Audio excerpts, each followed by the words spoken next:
Well, good morning, everybody. Welcome to this session of the Augusta Richmond County Committee Cycle and Legal. Madam Clerk, I call this meeting to order. Attorney Brown.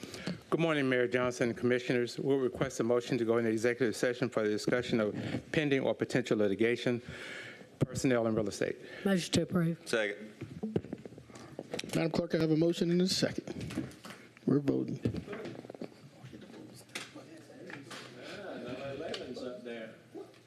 Ooh.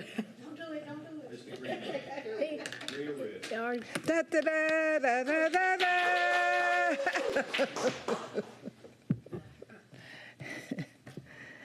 That motion carries with Mr. Williams, Bobby Williams, Mr. Tony Lewis, and Mr. Sean Franham out, and Mr. Alvin Mason. No, thank you, Madam Clerk. We're now in executive session. Thank you.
and our attorney. We appreciate your patience. Just a few minutes. Thank you.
Ladies and gentlemen, I appreciate your patience. Madam Clerk, I call this meeting back to order. Attorney Brown.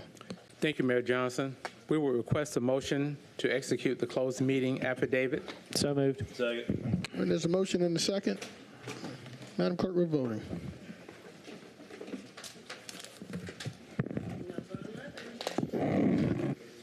Who's that? Mr. Franum.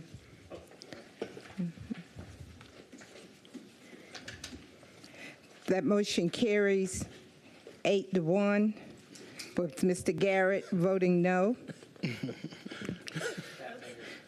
And Mr. Mason and Bobby Williams out. Thank you, Madam Clerk. Attorney Brown, are there any motions that are a result of executive session? Yes, sir, Mayor Johnson. We request a motion to approve and to adopt a resolution authorizing the settlement of all claims by David Yancey in the aggregate amount of $40,000 payable as follows: David Yancey and Hodgin Kibble as his attorney, and further authorizing the administrator to disperse that amount of $40,000, waiving Augusta, Georgia Code of Ordinances sections in conflict for this instance only and for other purposes. So moved. There's a motion, is there a second? And there's a second. Madam Clerk, we're voting.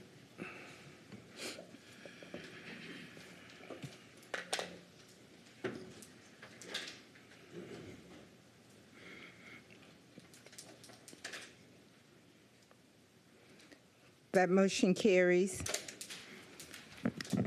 Thank you, Madam Clerk. Attorney Brown? Thank you, Mayor Johnson. We'll request a motion to adopt a resolution authorizing the settlement of all claims by Kelly McClendon in the aggregate amount of $60,000 payable as follows: to Kelly McClendon and Brian S. Hawkins Law Firm as her attorney, further authorizing the administrator to disperse the amount of $60,000, waiving Augusta's Code of Ordinances sections in conflict for this instance only and for other purposes. All right, thank you. So moved. Second. All right, that's a motion and a second by the Commissioner from the 9th. Madam Clerk, we're voting.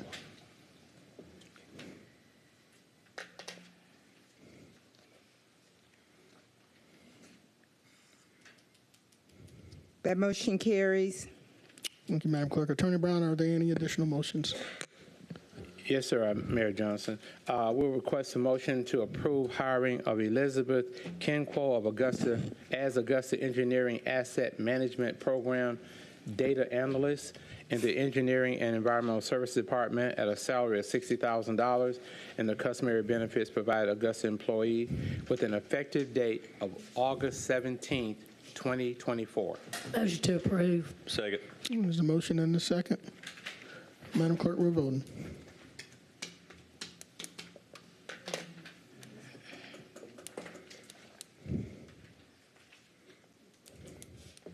Ms. Johnson's out, okay.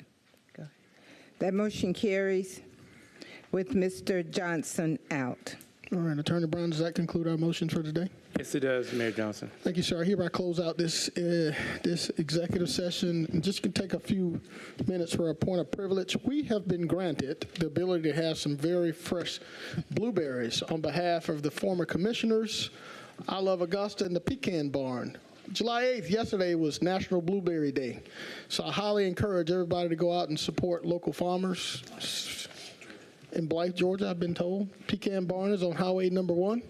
Please support local farmers. Enjoy this time. And last word of privilege, I see we have some unusual guests. I think you guys are part of code enforcement. Stand up. Let's give you a round of applause for everything you do. Stand up for us.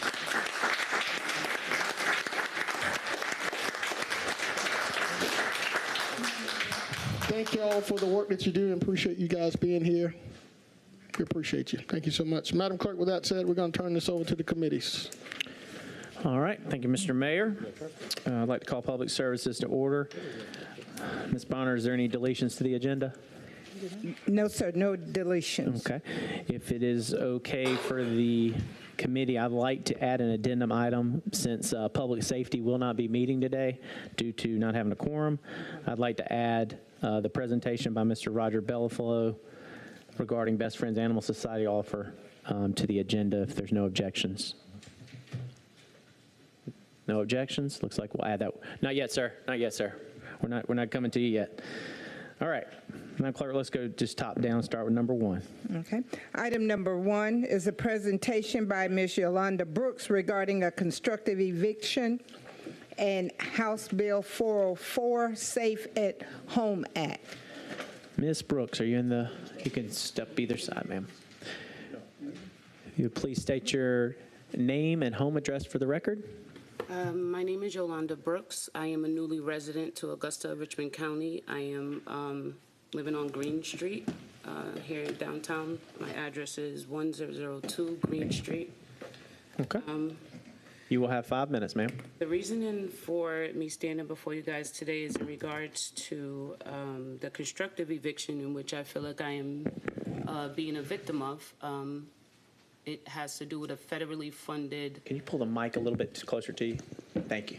It's a federally funded program that I am in, and they have dropped the ball on my housing when I got here. They're blaming it on the building that I'm in, which I do know it is not the management in my building.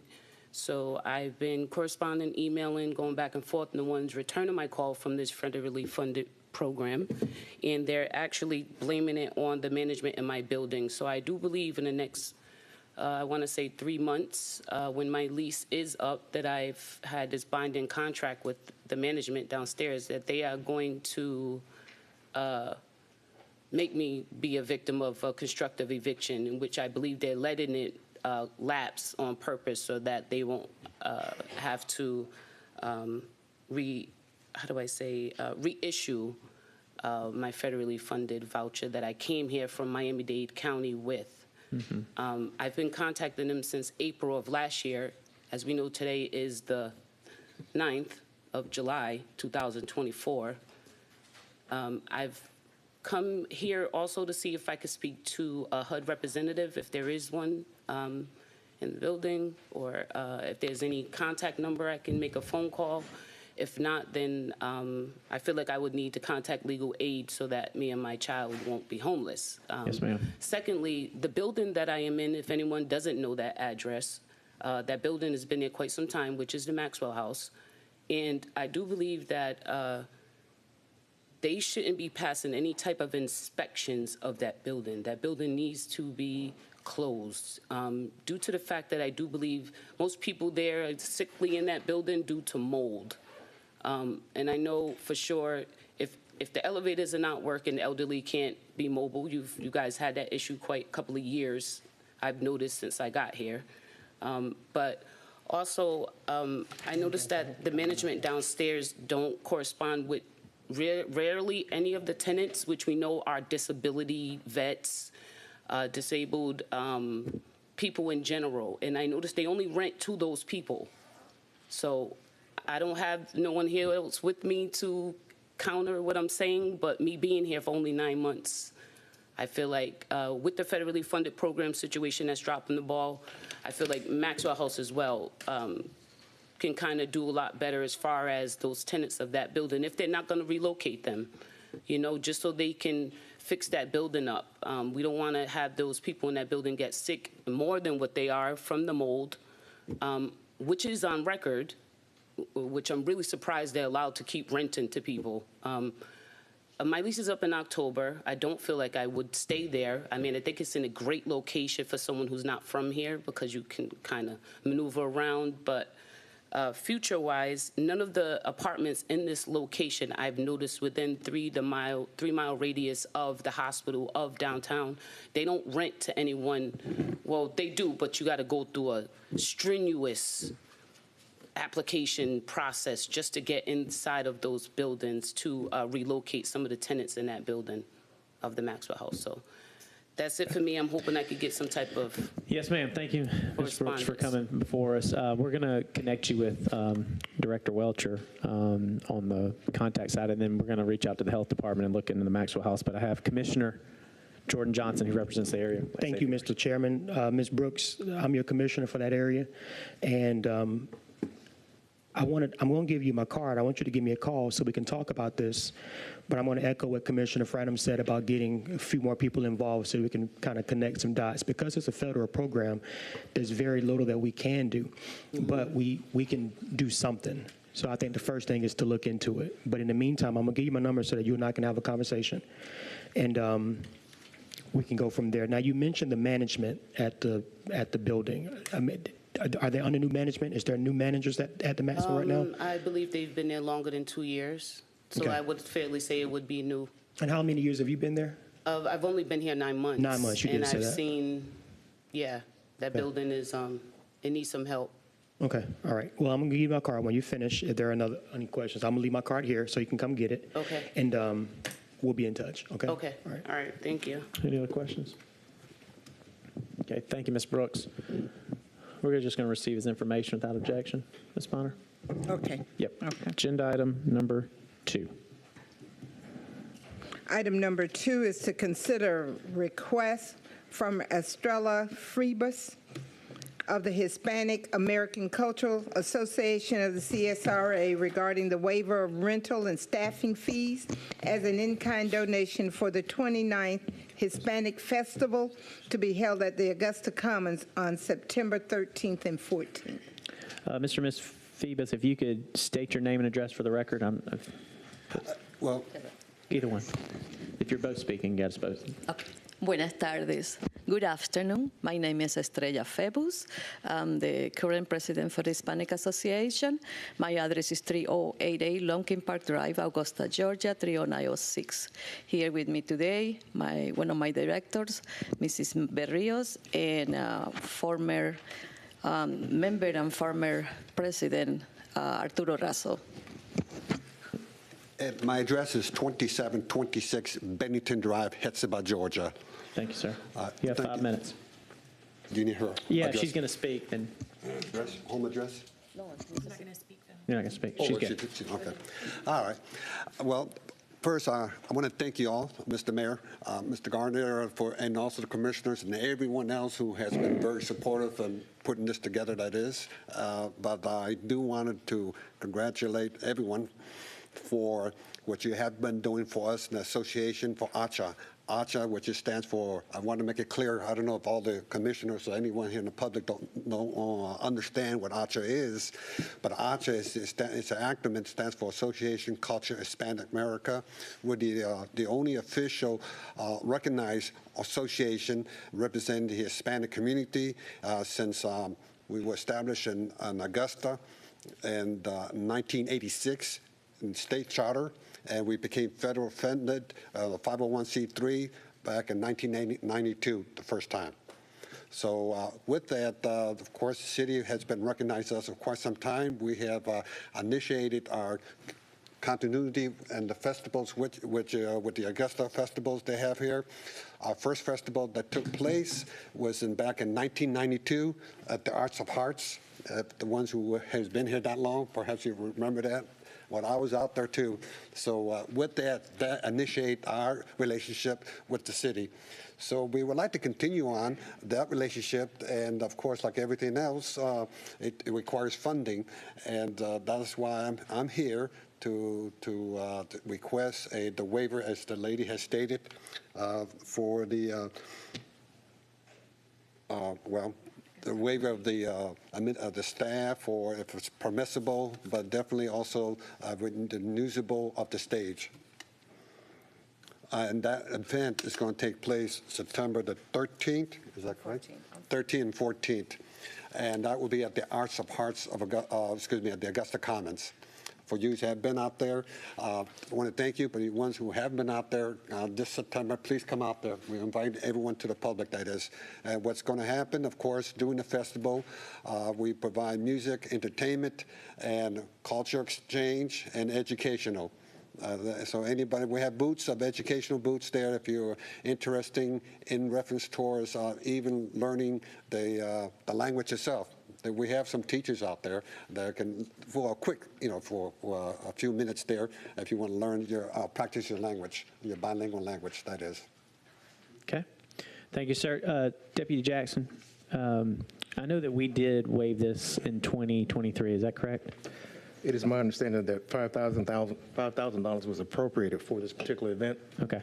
It is my recommendation that we do waive the rental of the Augusta Commons with a value of $1,500. Okay. And also the mobile stage with a value of $2,500. Okay. In terms of staffing, typically we don't waive the staffing for 2 superintendents who are on site during the entire event, but we do include our maintenance staff for like cleanup and things like that that we don't charge to the particular vendor.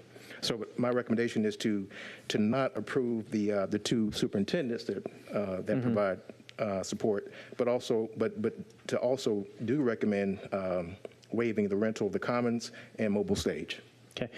The only question I have is that, last year we put, this year we put money into the CVB, Destination Augusta. Does this fall in the same realm, or is it different because it's the fees? I mean, were that more sponsorship based versus the fees, or what? Is it the same? This particular request is asking for in-kind donation value, okay, which is the mobile stage and the Commons. So total $1,500, $2,500, and the cleanup crew. Yes. Which valued at what? Different number of staff depending on the size of the event, but we include that in our budget anyway, and they just work those hours. Okay. Commissioner Garrett. Thank you, Chairman.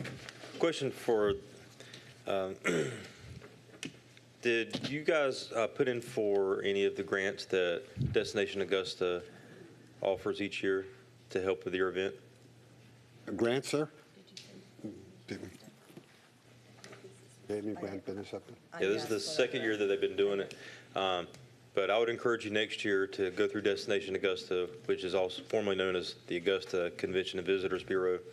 And I'm sure that they would be more than willing to try to find ways to help.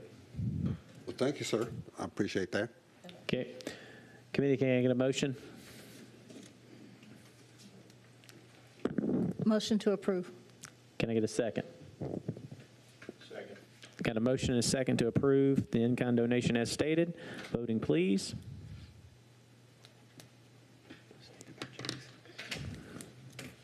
He stated it, not me. That motion carries with Mr. Bobby Williams absent from today's meeting.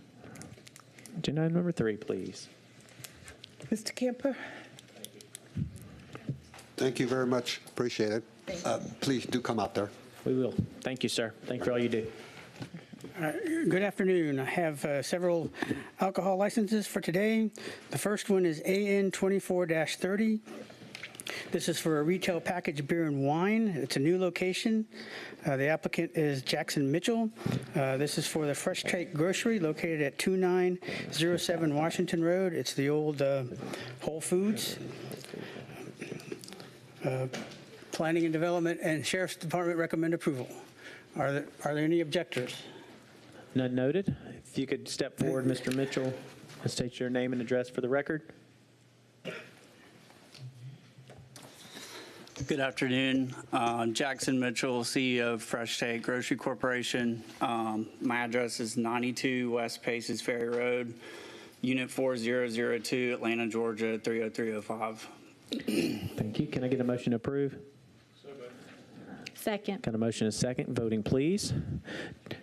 Mr. Mitchell, do we have an estimated opening date yet? It's changed about 5 times. There's been some still delays, so Gotcha. right now it's August 16th, but it's going to be close. Gotcha. Well, welcome to the neighborhood, and it was approved. Thank you. Thank We'll go you. to full commission next Motion week. carries. Agenda item number 4. All right, next is AN 24-31. This is the same location, the same applicant, Jackson Mitchell. This is for a consumption on premise for beer and wine with Sunday sales. Again, the address is 2907 Washington Road, the old Whole Foods establishment. Again, Mr. Mitchell, state your name and address. Are there any objectors? I'm assuming not, None since the noted. first one, so okay. Jackson Mitchell, CEO, Fresh Take Grocery Corporation. My address is 92 West Paces Ferry Road, Unit 4002, Atlanta, Georgia, 30305. Can I get a motion to approve? Motion to approve. Got a motion and a second. Voting, please.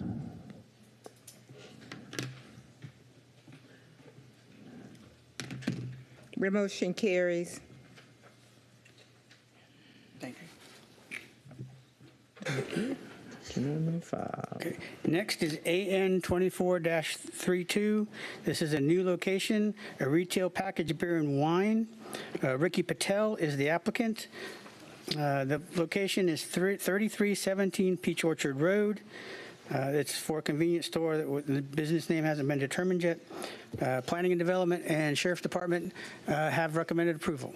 Are there any objectors? None noted. If you come forward, sir, and state your name and address for the record. Good afternoon, sir. My name is Ritesh Kumar Patel. The address 507 Gary Glen Drive, Martinez, Georgia, just in Columbia County. Can I get a motion to approve?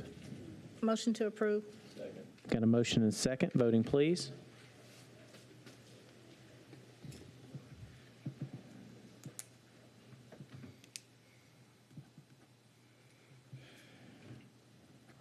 That motion carries. Okay. Thank you. Agenda number 7. All right, next is AN 24-34. This is an existing location with new ownership for a retail package of beer and wine. Alpesh Kumar Patel is the applicant. Property is located at 1714 5th Street.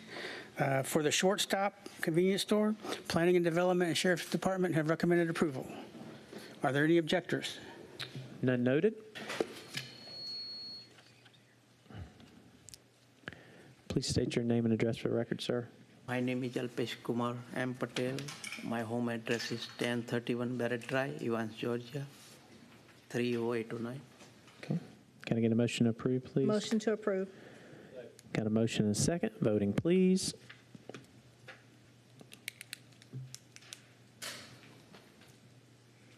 That motion carries. Number 7. All right, AN 24-35. This is a new location.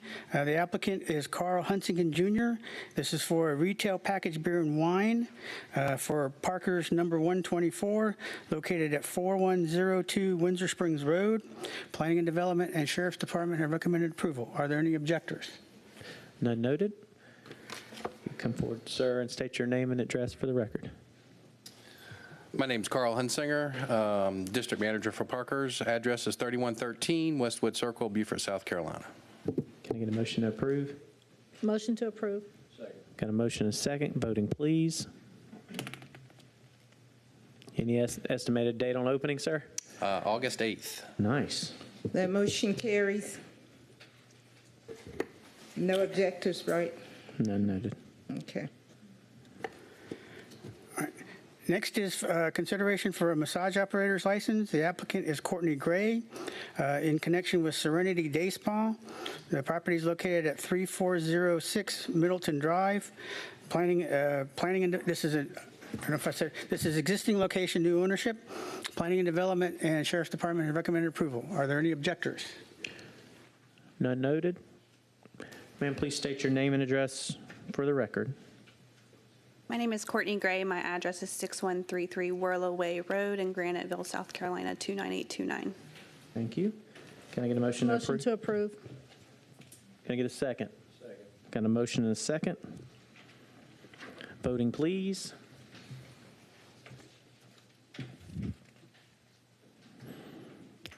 Commissioner, I got you. The motion carries. Agenda item number 9. Thank you very much. Thank you. Number 9 is a motion to adopt the 2024 strategic plan for the Augusta Parks and Recreation Department. And the history on this is that we approved this in 2023. Is that correct? And now they're bringing back recommendations based on that? That is correct, sir. Okay. Thank you. All right. Yeah, they're bringing us copies.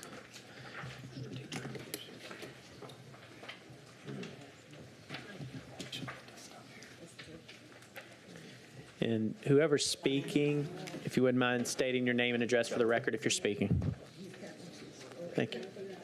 I got here early.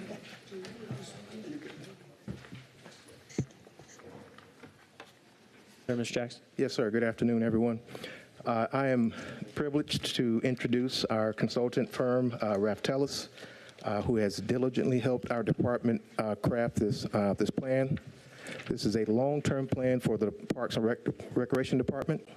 It represents 6 key priorities that we want the public to know of how we want the department to look like in terms of customer service, financial stability, employee engagement, and so forth. And we have Raftelis here today to talk about those things. I do want to point out and acknowledge the hard work that our staff put together. In all of my years of public service, this is the best plan I've ever seen from any department. It just represents all the talent that we have in our Parks Department, and I think you're going to be very pleased about the outcome of this plan, and I'll let them take it away. Thank you for that. Can you state your name and address for the record, sir? Yeah, my name is Ben Kittleson. I live at 1230 Willow Branch Avenue in Jacksonville, Florida. Hi, I'm Mick Reneisen. I live at 1925 South Eva Hill Drive in Bloomington, Indiana. All right. Go ahead, guy. Awesome. And we appreciate your guys' time today, Mayor, Commissioners, committee members. We're really excited to talk about this plan. We'll be brief, but we want to make sure we share a little bit about this process before we get into some of the details. And just to give a sense a little bit about our firm and who we are. So we do these kind of projects and these kind of strategic plans all across the country with all sorts of functions of local government. Raftelis is a national consulting firm with over 170 consultants across the United States. And we do these kind of local government strategic plans. And we do this kind of work specifically with the public sector. So we've done, I've been with the firm just about 5 years doing these kind of projects with Parks and Rec departments all over the country, as well as, public works, utilities, police departments as well. And then I'll let Mick talk a little bit about his background before we get into some of the process and then the plan that we have today. Thank you. Good afternoon, Commissioners, Mr. Mayor. I have addressed bodies like yours for my entire public career. I spent 40 years at the City of Bloomington, 20 of those as the Department of Parks and Recreation Director, 15 years before that running sports leagues and related activities for our community. In the last 5.5, I got a demotion and became the Deputy Mayor. That part of my experience, I think, relates well to working with commissions, councils, and boards, and engagement with the community as to the Parks and Recreation life that I spent at the City of Bloomington. And hopefully that will be reflected in the report that you see. I, too, would echo Mr. Jackson's comment. This group of staff did an outstanding job of participating and being engaged, and that's really important, and your community did as well, and we'll talk about that briefly.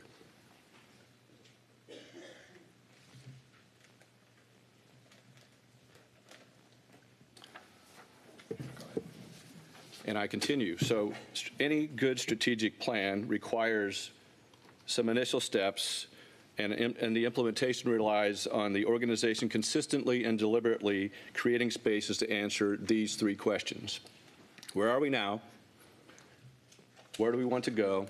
And how are we going to get there? The process requires deep engagement from not only the staff, but the community. And in the graphic at the bottom of this slide, just as a way of representing a little bit about the responses we received from the Parks and Recreation staff, we asked them this question, or really we said, fill in the blanks to this statement. This, I believe, about our future. And I'll let you read some of the snapshot of responses that we experienced. This is a kind of a roadmap from where we started. We started this planning approach back in about a year ago, actually, July of 2023. During the kickoff phase, we refined the scope of the project. We identified key department contacts and identified critical data that we needed to acquire to analyze from the department's perspective. In August, we conducted an employee survey that was focused on organizational mission and values, as well as department strengths and challenges and workplace dynamics. 101 employees responded to the survey. I don't know if any of you do survey work. That's a lot of people that took the time to give us their opinion. Also in August, we conducted interviews with internal stakeholders, including the interim director, deputy director of operations, the deputy director of parks maintenance, managers in aquatics, recreation administration, the public information assistant, the tennis program supervisor, and the parks maintenance superintendent, just to name a few. We also interviewed external stakeholders. Those stakeholders have relationships with the department and value the services that the department provides. These stakeholders included representatives from nonprofits, including the Black Chamber of Commerce, Destination Augusta, the Greater Augusta Sports Council, the Boys and Girls Club, the Board of Education, and the Augusta Technical College. After distilling the information from the stakeholder interviews, we conducted an in-person framework workshop in November of '23. That all-day visioning workshop included 21 members of the Parks and Recreation team, along with 4 members of the Raftellus team. And later in the fall, we conducted 6 virtual workshops to review the framework and, along with staff input, create strategies for implementation and operationalizing the plan. Ben? All that resulted in what we like to call a framework. So there's a whole lot of detail in the plan, and you guys hopefully have copies of that plan that you'll be able to dig into, but we'll just cover some of the key elements of the framework. So there's the vision, which is one of yeah, go ahead. So is there more to the packet than just the slideshow? We can make sure that you get a copy of the full plan, yeah. But the key elements of the plan are the vision, mission, and values. The vision is what guides the department where it wants to go into the future. And the vision statement, and part of why I want to talk about that process was that so much of it is driven by what staff and the community expect and want to see out of their department.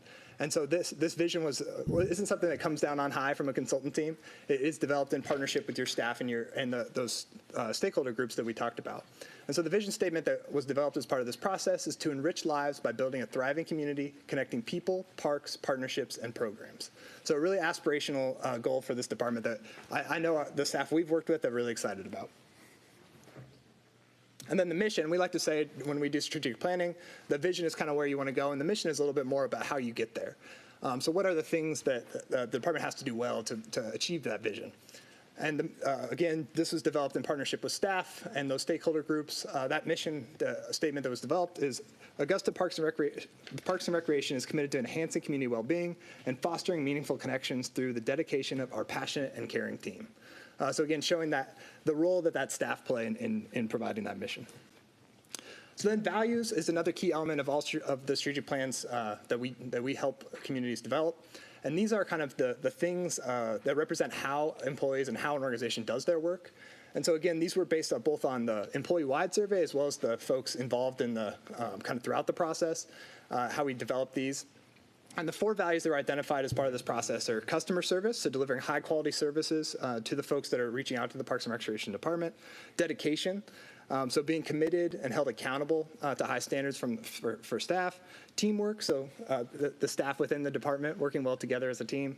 And then compassion. So this was one that I was really proud to see and really excited about. Was a lot of your staff in that department are really compassionate about the folks they serve and about the services they provide.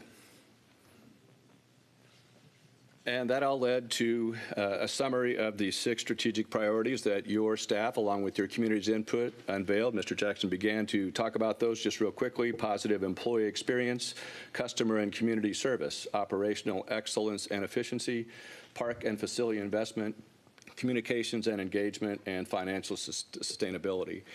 Like any plan, they can't sit on a shelf. They need to be responsive to community needs. Those are dynamic and change all the time, and they need to have adequate resources to make sure that those needs can be met, and I'm sure you're quite familiar with that as a commission. To wrap up, this is a picture of the cover of the final strategic plan, the physical copy of it. This has all the detail around those elements that we talked about, as well as more information about some of the strategies that staff identified that will help achieve some of those strategic priority areas. And then there's some KPIs are included as part of the implementation plan as well. And we provided some implementation documents because we don't want this plan to just be something that sits on a shelf. We want to give the tools to staff to be able to go out and achieve it and implement that work. And so there are implementation teams identified with each strategic priority area, as well as key steps in order to kind of make progress on each of the strategic priorities and some of the strategies that are part of each of those. So that's all been included as part of our deliverables for this project. So we're really excited about this plan. We're really appreciative of the staff we were able to work with.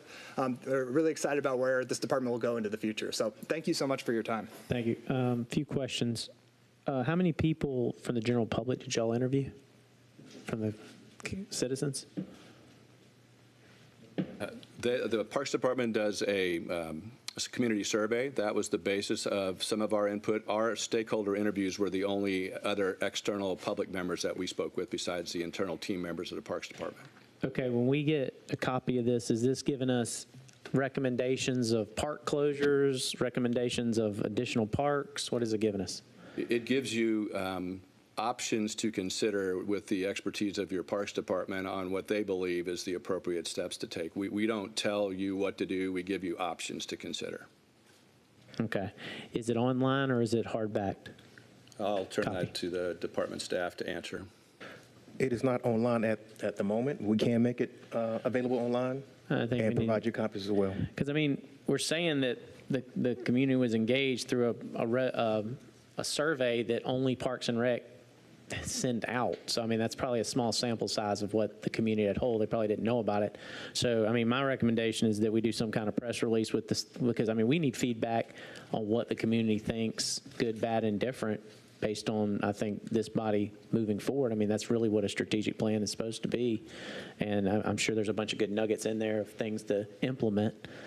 So, I mean, I'm just one, but I feel like it needs to be online, and we need to send it out in masses, because I think that's the questions everybody's going to see. It's on the agenda, but, you know, we don't even have a copy. We don't really know anything. So. Understood. Yep. Any other questions from the colleagues? Commissioner Guilfoyle. Thank you, Mr. Chairman. Mr. Jackson, have you had a chance to look at what they have presented? Yes, sir, I have. Can you kind of give us a scoop of what it details, sir, for us, as well as the general public? Well, this is designed to give the public and all of our stakeholders a glimpse of what we think the department should look like, the public, the commissioners, our staff, to kind of collaborate all those ideas and incorporate just one vision for the department. but the core of it is the priorities that's listed here, particularly community engagement, customer service, facility investment. All those things are really the key challenges for the department. But to just kind of piggyback on Commissioner Frandon's point about our assets, facility assets, that is something we're working with ISM, our project management consultant, to provide a report to the commission that provides recommendations about what type of downsizing options or recommendations we would give to the commission. But again, just to kind of talk about the plan itself, it is sort of a big picture document, a living, breathing big picture document that we can change as needed to incorporate our stakeholders' input. Thank you, Mr. Jackson. Thank you, Mr. Chairman. Okay, anyone else? Can I get a motion to receive his information? Second. Got a motion and a second. Voting, please. Thank you guys for coming out. Appreciate it. For your time.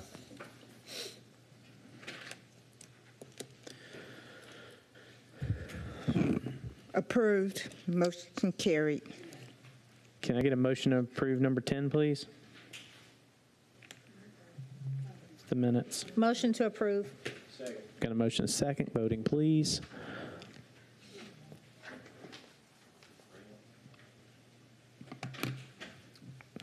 Motion carried. Agenda item number 11.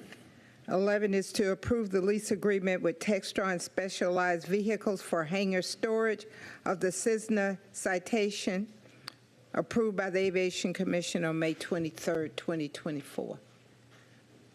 Okay, does anyone want to speak to this? Gentleman wanted it pulled. Good afternoon, Mr. Chairman, Mr. Mayor, Commission.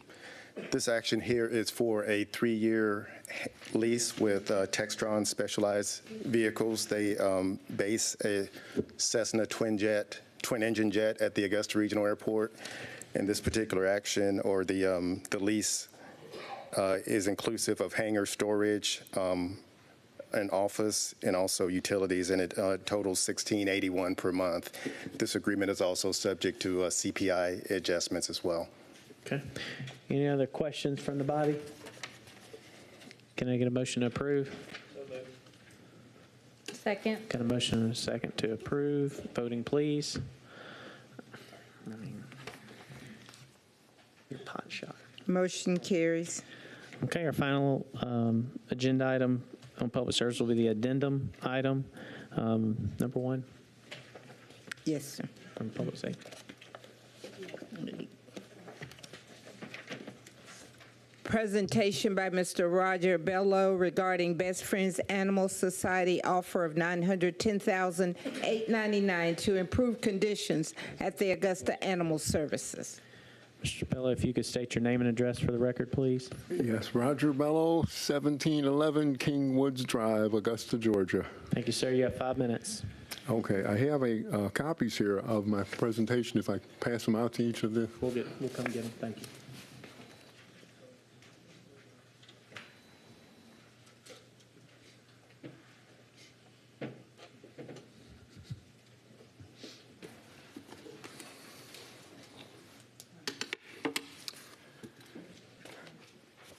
All right. On the subject of dog welfare, I am prone to rant and rave. I come before this committee today not to accuse and insult, but to make a convincing argument to take $910,898 from the Best Friends Animal Society. The current conditions at the Augusta Animal Service are undeniably deplorable. Over half the dogs that enter the facility will be killed. Although I have lived in Augusta for only 4 years, I have been aware of the horrific conditions at the Augusta Pound for decades. After moving to Augusta, I wrote to 9 commissioners asking them to improve conditions at Augusta Animal Services. I received no response. By passing out hundreds of flyers and placing a large sign on my RV, I hope to create a movement to improve Augusta Animal Services. After reading the flyer, many people ask why the commission doesn't simply take the money and follow the recommendations of the Best Friends Animal Society. I think Augusta Animal Services doesn't want to give up any control of their operations. They don't want Best Friends personnel embedded in their staff, exposing and correcting the many deficiencies in the facility. Well-meaning staff cannot give up their territorial control even though they desperately need help. The Best Friends proposal has been described as a treatment plan composed of many segments. All the segments of the plan must be implemented in order to make the best recovery.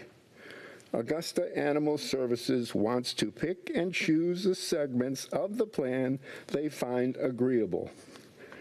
Their position is especially unreasonable because the well-researched treatment plan is free. There is also a concern that vicious dogs will be released for adoption, leaving the city liable for injuries from dog bites.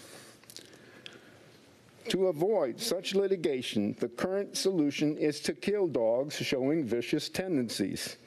That policy is inhumane and unacceptable.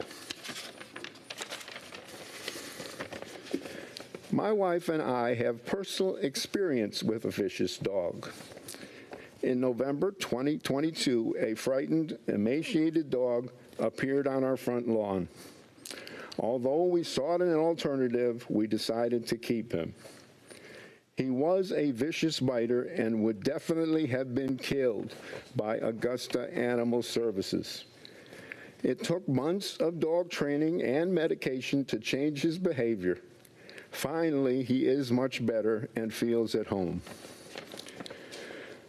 My mother was a social worker and dog lover. She often said, quote, "It is better to light one candle than to curse the darkness." I asked the commission to find a way to accept the Best Friends proposal. They will illuminate 1,000 points of light, saving the lives of 1,000 dogs. I thank you. Thank you, sir. Commissioner Garrett. Thank you, Chairman. I have a question for the gentleman speaking. Yes, sir. I was going to ask you this question, but I think you already admitted to the fact that it's your RV that has been parked on Crawford Avenue for the past 2 Sundays. Yes. Can I ask you a question? Is there a reason why you chose Crawford Avenue to park your RV on Sundays? I wanted to get some church members to see it, and I also put flyers on the cars. So it's purely coincidental that you parked up between the 2 churches of 2 commissioners sitting up here? No, I had no knowledge of that the commissioner. I guess that was just good luck. But last Sunday, I went to 8 different churches on my moped and put flyers over all the parking lots. I figured that after a sermon, people might be feeling a little bit humane and feel more compassion for our canine friends. Understood. Well, appreciate your presentation today. I just thought it was quite coincidental that that was the road that you chose to park your RV on with the sign on the side. It made for some quite interesting conversations within my church. Okay. Well, I hope so. Some good conversations in the commission also, I hope. Commissioner McKnight. Yes, thank you. I wanted to ask the gentleman, Mr. Bellows, when did you, I usually try to answer my emails, and I know most of my colleagues up here do as well when we receive emails, but when did you say you sent out emails to the commissioners? No, I'm of another generation of technology and actual mail through the United States Postal Services. Okay, so not this body. Is that what you're saying? Well, I'm trying to figure when it was. I mean, Okay. it was, I've been here 4 years, so it may have been 2 years ago, 3 years ago. I did it because I read in the paper the statistics about what was going on at the pound, and that's what inspired me to contact commissioners. Okay, and you said you got no response from any commissioners, No. but you sent 9 to 9 commissioners, not all, because this commissioner did not receive an email or did not receive any mail from you. So just wanted to make that clear. Thank you for coming forward. As I said at the beginning, I'm not here to accuse and insult. Okay. I just want to make a convincing argument. Yes, sir. Okay, thank you. Okay. Before we close out, just to clear one thing up, we haven't rejected anything. I saw the flyer that was on the cars. This body is doing their due diligence to make sure that we protect this government and the people of this government. So we haven't rejected anything. Let me say that. Also, is there issues in animal services? Absolutely. Do we need to do better? Absolutely. But I think, and I'll speak for myself when I say this, like, I'm also doing a lot of research to understand what Best Friends has done. I also know that Best Friends was in Burke County a few weekends ago with an RV that they hadn't brought to Augusta, Richmond County.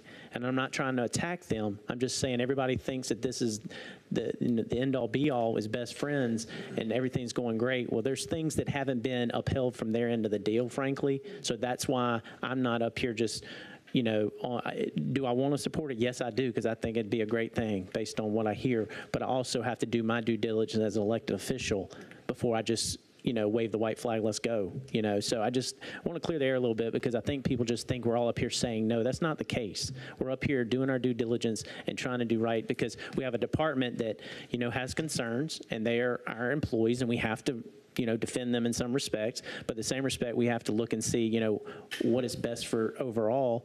And I think we're getting closer to a solution. I do.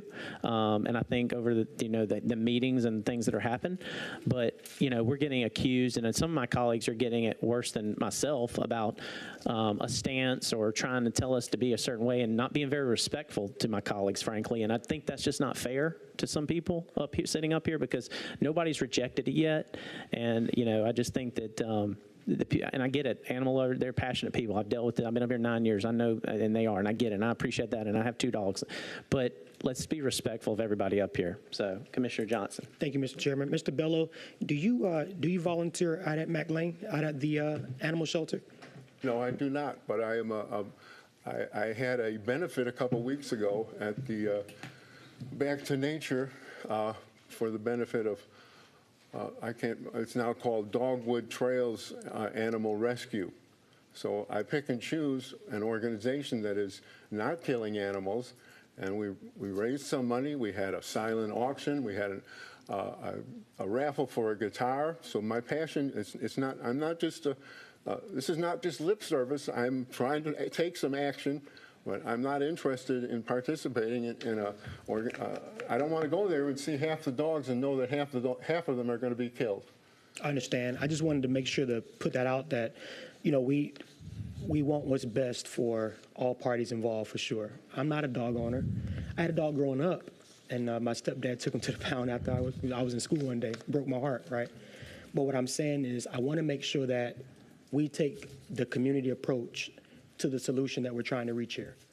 There's a lot of fingers being pointed, and rightfully so. That's how the sausage gets made. We understand that. But if I could just make a suggestion that you speak to our director and you go out and volunteer sometimes, just to kind of see how things are going out there.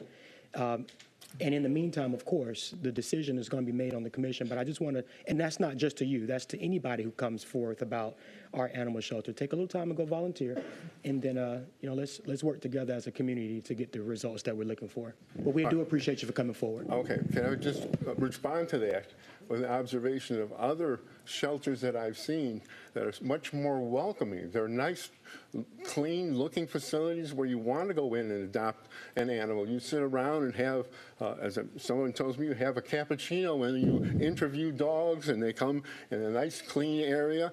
But why would someone want to go volunteer at a place where they believe dogs shouldn't be killed? It just doesn't, it's a non sequitur for me. This is what I'm fighting against, so why should I go participate in actions that are truly offensive to me? So, thank you, sir. Appreciate you coming. Okay. Can I get a motion to receive his information? What's that?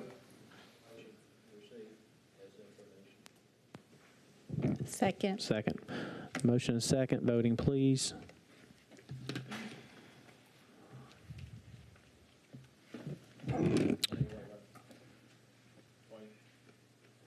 And Motion carries. thank you, committee. That concludes public services.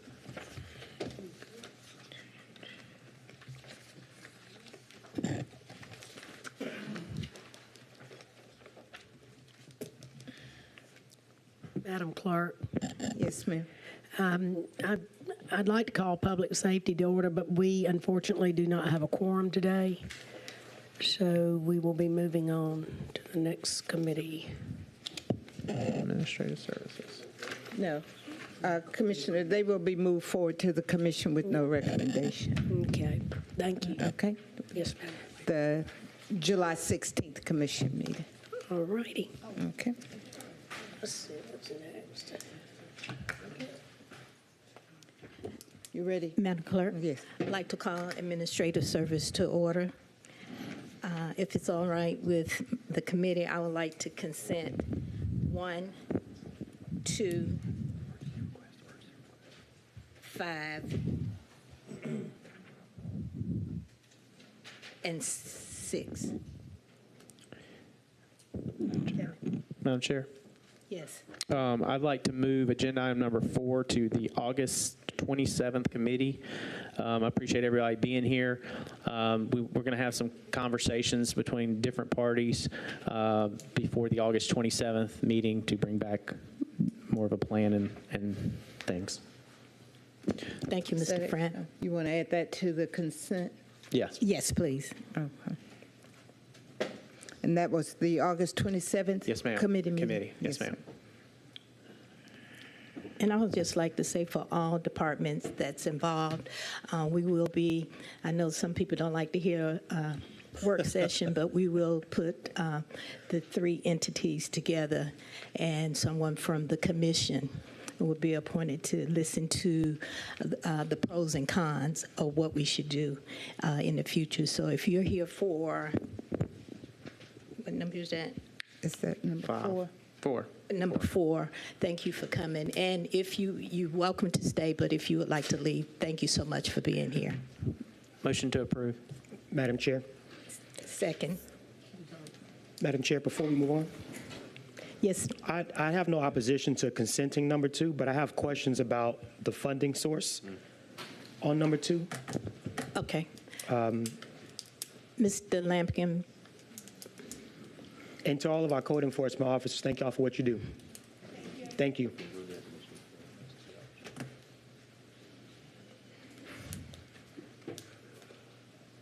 Director Lampkin, Madam Chair, may I? Director Lampkin, for item 2, is this money coming from the, and I don't have my book, so forgive my question, it may be in my book, but is this coming from our, any of the federal funding that came in to May Park, or is this money coming from a different pool? This money is coming from our SPLOS 8 account. Okay, all right. And as far as the state money and federal money that came into May Park, that money is not being used for any of these improvements or anything to that nature right now? No, not at all. Okay, we currently don't have a plan for that? Right. As far as I know, Coming from Parks your and department. Recreation would be dealing with those funds. Okay, all right, just double checking. Thank you, sir. Thank you, Madam Chair. Voting.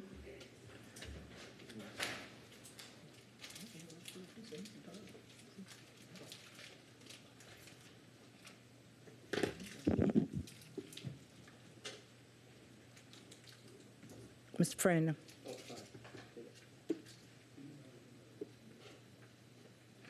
It's unanimous. Thank you, Ms. Bono. Top to bottom, please. Ma'am, top to bottom. Okay. Item number 3 is a motion to amend ordinance Code of Augusta, Georgia, Chapter 1, repealing all sections with the second reading waived and to adopt a new local small business program code to become effective upon approval. Also add Chapter 10C, the Minority Women Business Enterprise Ordinance, to include a protest provision. Thank you. I believe we have Ms. Johnson and Dr. Jackson.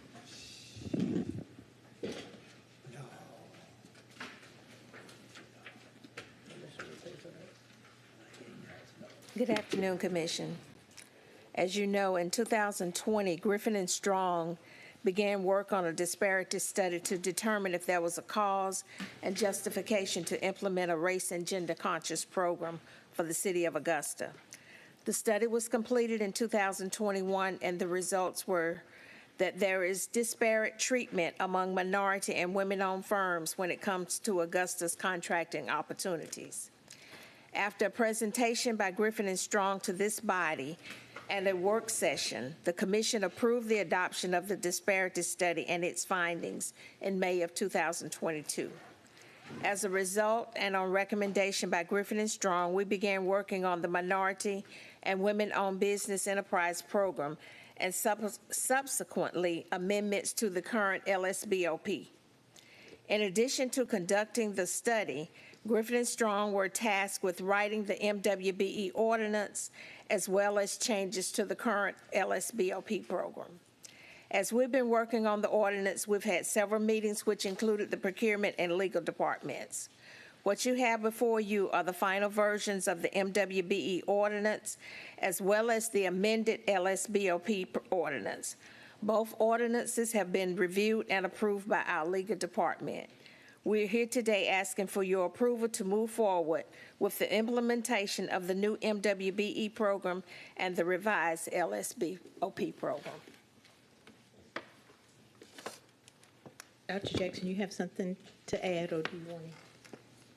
I'll entertain any questions if anyone has questions regarding the ordinance. Thank you. Commissioner Guilford. Thank you, Madam Chairman. Ms. Johnson, thank you for giving me a larger format, red line version. I could not read what was presented last week. A couple questions. I'm glad it's all locally owned businesses, women-owned businesses. Couple questions that, since I've been looking through this, as this meeting's been going on, are we going to increase the capacity of the procurement department or your department for this? Yes, my department has been increased by 2 people. Okay. The other thing is, under the minority-owned companies, it's always been $750,000 as a total net worth. Why are we increasing it to increasing it by $500,000 to $1.25 million? Because I think the $750,000 net worth, it actually hits the people who's actually in dire need, trying to get started in business. Usually, if you have a net worth over $1 million, you probably are well established. Would you agree with that? Commissioner Guilford, Mayor, and Can I Commissioners. have your name, please? I'm Dr. Yolanda Jackson. I am your DBE Compliance Manager. Okay. And to answer your question, the $750,000 is a personal net worth that was put in place over 20 years ago when the DBE program was first implemented. The personal net worth was $750,000 then. Right. Since then, the personal net worth, because of changing economies and things like that, the personal net worth has increased. As a matter of fact, the personal net worth for DBE just recently increased to $2.046 million. Prior to that, it was $1.32 million. So we tried to find something in between the $750,000 and the $1.2. Excuse me, Ms. Yolanda. The numbers you were just calling out, that was here locally, or that's nationwide, or what is that? I'm giving you the background on how the $750,000 came into play. Okay. Okay. Now, if it is for us, the $1.25 million would address the changing economy and things that are changing. However, if it is the will of this body that you want to keep it at $750,000, we don't have a problem with that.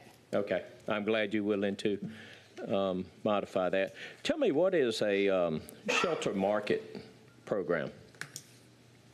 Under page 14 of 43, the last paragraph, exclude a otherwise eligible contract or project from the shelter market program based on the type of contract. The type of contractor work shall be required. I've never heard that term. Can you enlighten me? So sheltered market is the same thing as you would say a set-aside program is, but we're not doing a set-aside. So what is happening is with the revision of the LSBOP ordinance, it will become a LSBP program. So basically it will work similar to the way our local vendor preference works now with the procurement department. Local vendor preference right now works for projects that are $100,000 or less. Procurement can determine whether or not local vendor preference will apply. So with the revision to the local small business program, that program will work similarly. So it would be projects that are from 101,000 to 300,000 would fall under that new LSB program. However, there would be a committee that would meet to determine if that particular project should in fact be entered as a LSBOP. That would be the preference. And in order for that to happen, there would have to be at a minimum 3 firms in our LSB program that would be able to bid and provide that particular scope of services or products for that project. If we don't have 3, then it would not be subject to the local small business preference. Okay. Can you turn to page 28 of 43? Please. On the red line version, I apologize. Oh, okay.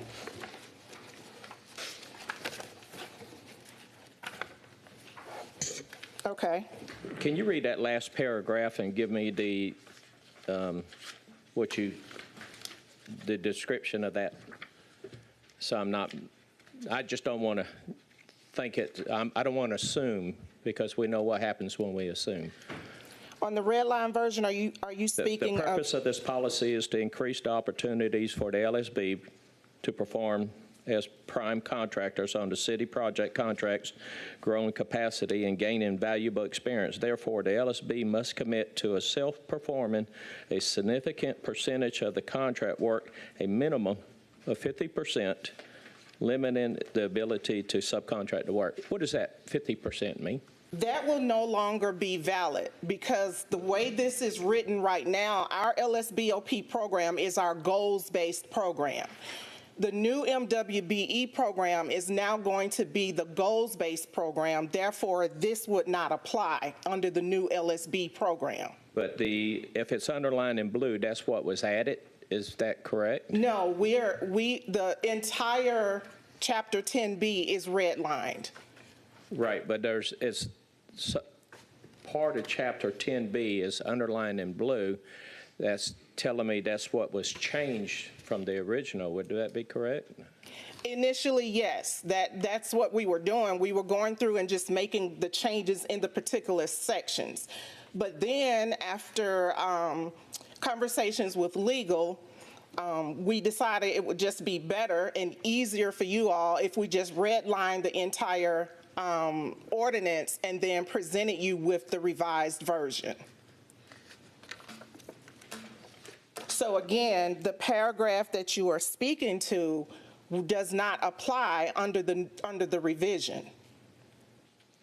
But I'm sorry, Yolanda. The 3 previous questions I had asked was redlined version, but it was underlined in blue, which was added to the new version. I'm sorry, I don't follow what you're saying. Commissioner Guilfoyle, the Yes, red ma'am. line version is everything that is changed. Right before that, you have a new chapter B, which is the revised version. Right, and I actually pulled Attorney Wayne Brown aside earlier to make sure I was reading it right, and I thought I was, but apparently I'm not. So, all right. Problem. I lost it. The only thing I would ask the this committee to do if they would reduce the amount of the net worth to where it actually opens up opportunity for the small businesses at that point. I do appreciate that we are looking out for our minority-owned businesses, rather it's any kind of whatever. But I would like to see that reduced in it before we proceed. Thank you. Also to just be clear, that personal net worth change is across the board for all of the programs.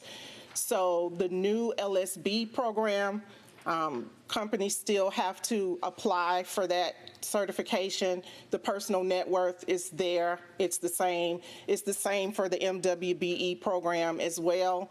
And so it's not changed in one area. It's changed across the board. One thing to also I wanted to point out in regards to how we calculate the personal net worth. The biggest thing is that we do not include the personal residence of the business owner. So that is not included. We also do not include the assets of the business that they are trying to get certified. So those things are excluded when we are doing the personal net worth. So those things are not counted. Can I do a follow-up question on that one statement? Sure. Filling out, who oversees the filling out of the information of the personal net worth? If you can't put your home in, which is your residency, which has the most equity, your biggest asset that most people would have, number one, your assets within your organization, your company, which you have to pay property taxes on, you cannot claim either. Whether you have a trackhoe, backhoe, tractor, etc. You right, cannot. Because again, with the personal net worth, you don't count the assets in the business, and the reason why you don't count them is because those assets are in the business that is being certified. So you don't have to count those.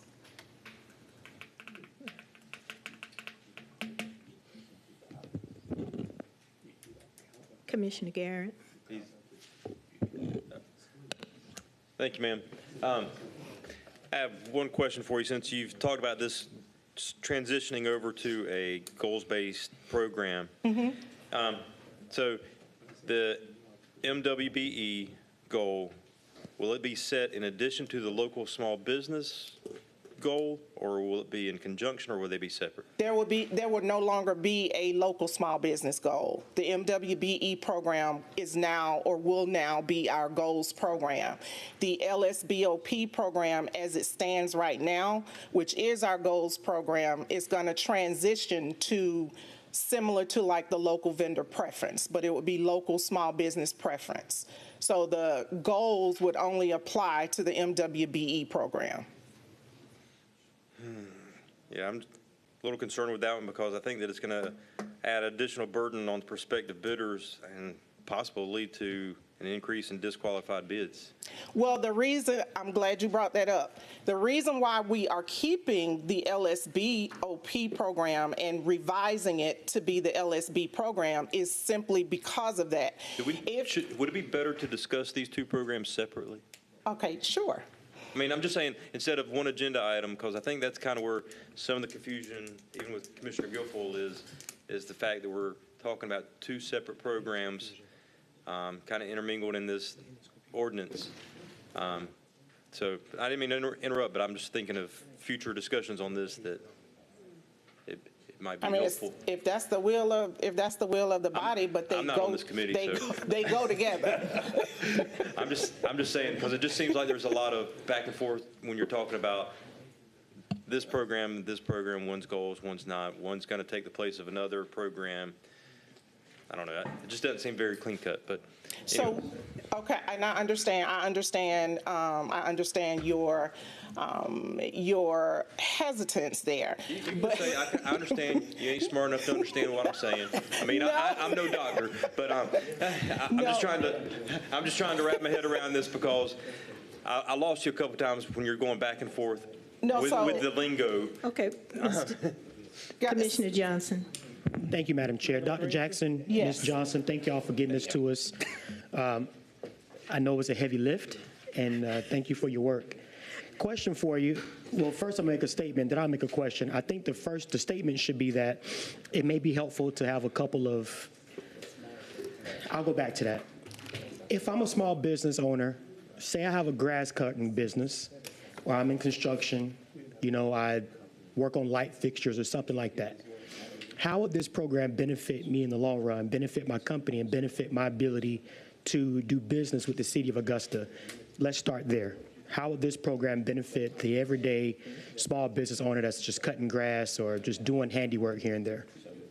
Well, for one, the program is, of course, being implemented based on the study that in history, there has been a disparity when it comes to minorities and women-owned businesses having opportunities to work or bid or work on City of Augusta projects.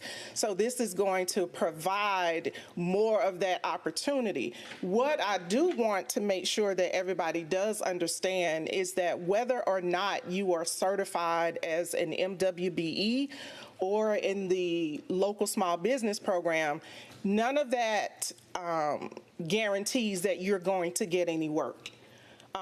It guarantees that you will be in the program. It guarantees that you've been certified to perform whatever your particular scope of work is or the services that you provide, but it is still a competitive bid process. So you would still have to go through that bid process as well. So let me ask you, so the study was done in 2020, correct? You said in 2020, and it was adopted or approved in 21? Has the 22-ish, has that data been revisited? Was this program, have we updated this ordinance based off of new data, or are we still using the data from 21 to 22-ish? We still use the data because once the disparity study is completed, that data stays for 5 years. So technically, every 5 years, you're supposed to have a disparity study done if you have a race and gender conscious program in place. So that means if we were to implement this, then the next disparity study would be completed or need to be completed in 2027. Mm-hmm. So basically the data from 20 and 21 and 22 could still suffice to today's times and terms? Correct. Okay, and when you say that it doesn't guarantee you any work, basically, I guess what my question is, what would, and I don't want to say we need to be guaranteeing people work, but if we're trying to create opportunity, how does this get you closer to that opportunity? And I'm only asking just so that we can all understand the same thing at the same time. If we're trying to bring up opportunity and kind of clear those disparities, how would the program get us closer to that if it doesn't, in a sense, guarantee you a seat at the table, so to speak? So currently, the local small business program, which again is our goals program, it works the same way. So those companies that are certified vendors in our LSBOP program, it doesn't guarantee them any work. However, when we look at projects that are over $100,000 and we place those local small business goals on those projects, then those primes or whoever are going to be bidding on those projects, we make it very clear that they understand if the goal is 5%, then 5% of the work on that project must be done by firms that are certified in our local small business program. So that will work the same way with this MWBE program. Okay, all right. Thank you. And again, thank you all for your work. Commissioner Lewis. Thank you, Madam Chair.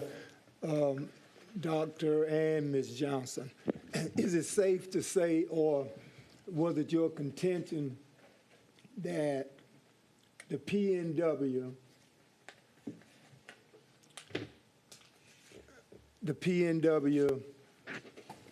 that you are applying, I mean, I know there are some federal standards that you guys looked at in order to come up with this, like when my colleague talked about the 1.2 million as opposed to the 750,000 when it went up.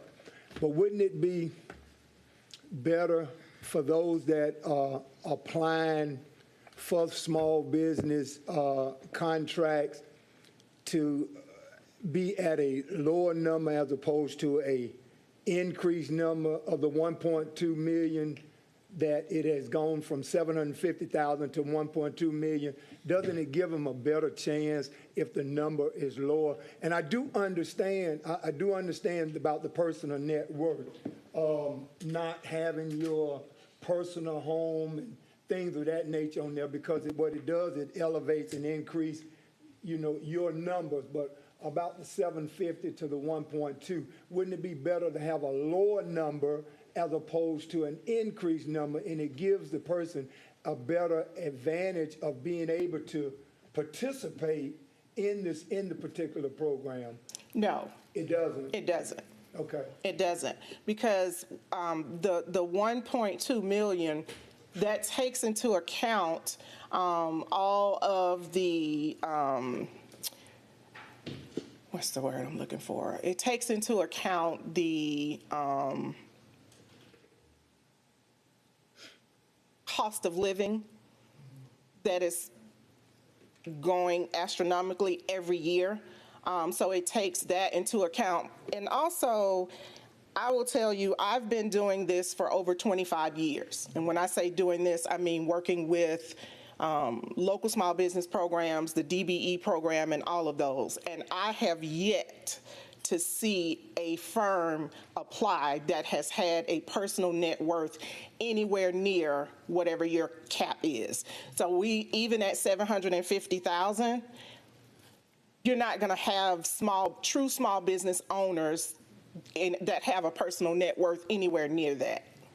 So it wouldn't really, you don't think it would really affect some folks more than others when you look at the 750 as opposed to the 1.2? No, because it's not just personal net worth either, you know, so personal net worth is just one piece of it. We also look at the size standard, the business size standards, and some other things. So the personal net worth is just one piece of it. Yeah, and I appreciate the time and effort that has been put toward putting this disparity study together.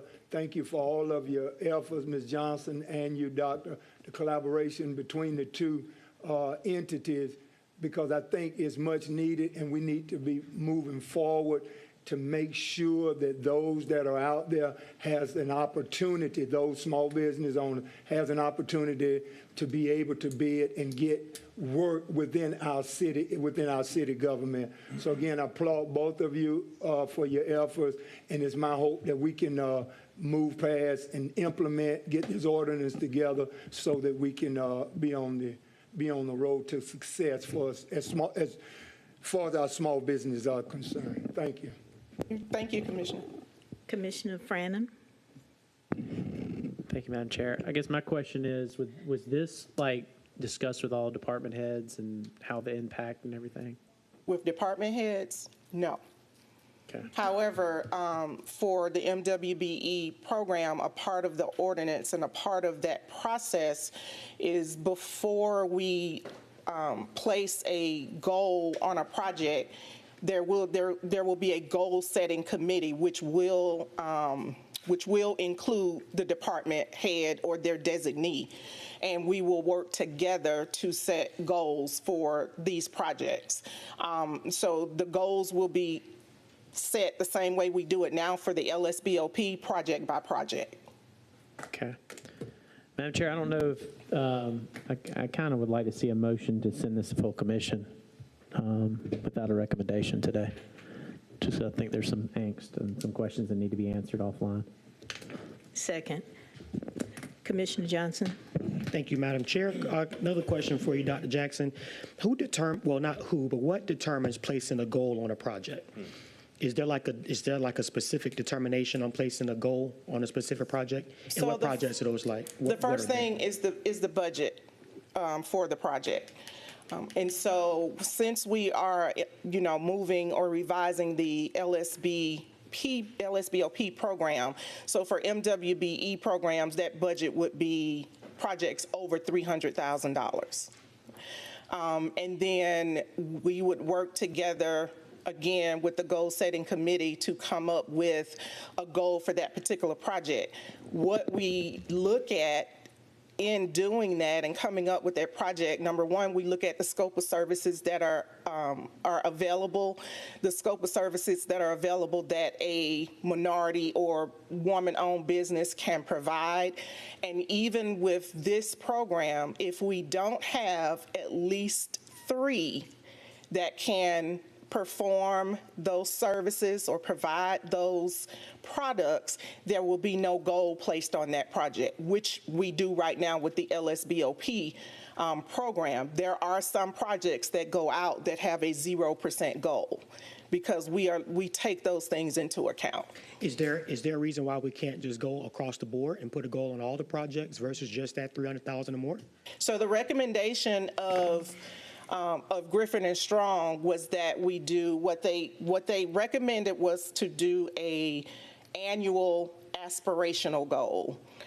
So, for example, we would have somebody to do the research, and they may say the aspirational goal is 10%, right? Year or just the annual? Okay. But we are still going to set goals project by project. It would be our hope that we could do 10%, but we have to do the goals project by project. So that's the way the ordinance is written right now. They suggest we do an annual aspirational goal, but we will still set goals on projects project by project. But would there be room to, play around a little bit, having wiggle room, like you said, project by project? Would there still be room to look at projects lower than $300,000? Not the way we have this in place, because So that would take a different conversation. Yes, because the revised LSBP will be from 101,000 to 300,000. Okay, thank you, Dr. Jackson.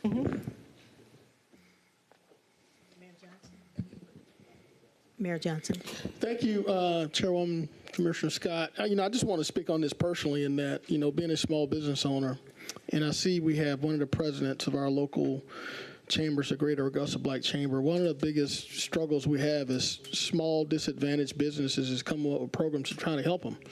More specifically, local businesses. So I served on a task force appointed by the governor as the Georgians First Commission, where we took a look statewide how we could create more opportunities for Georgia-based businesses.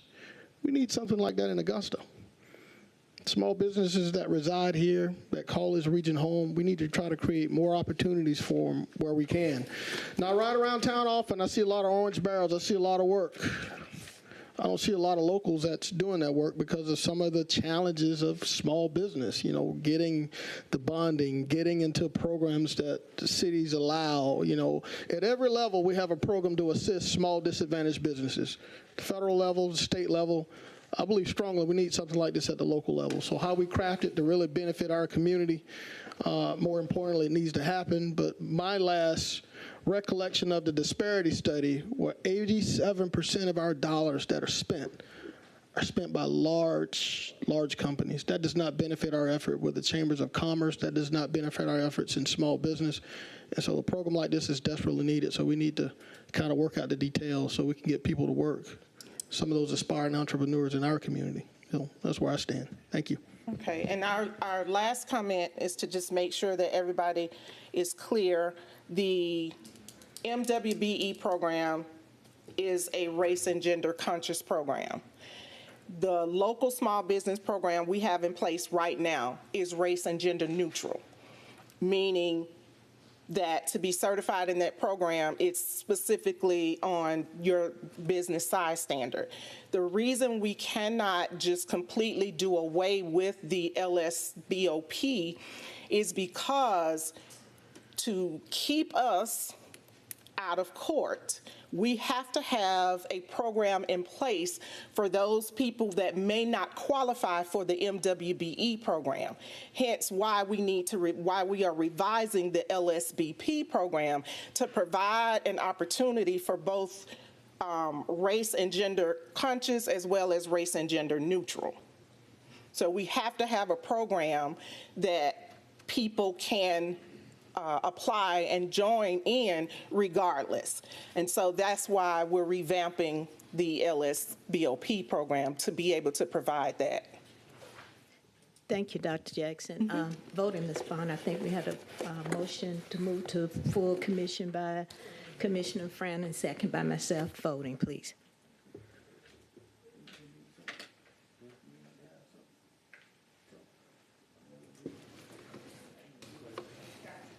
I can't. Thank you. Thank you all. Thank you. That takes us to number 7, ma'am. Yes. You still have questions? I just have one question for Ms. Johnson? For Ms. Johnson? No. No, oh, okay. Number.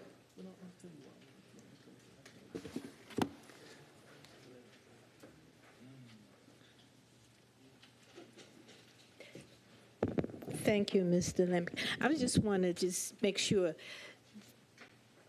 we have not completed the Fleming Park.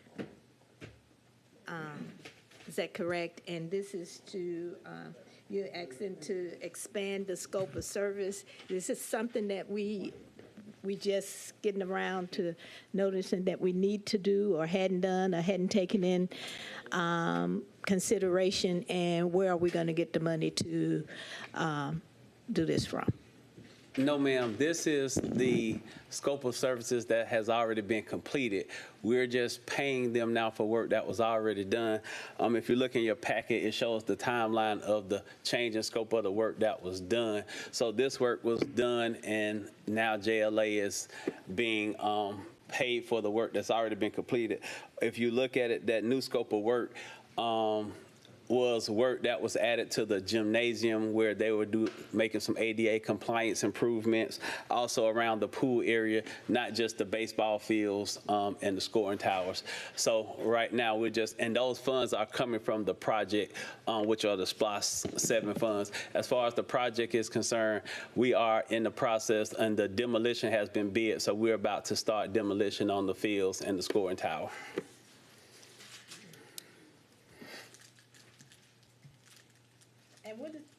And what is this with an included 15% contingency?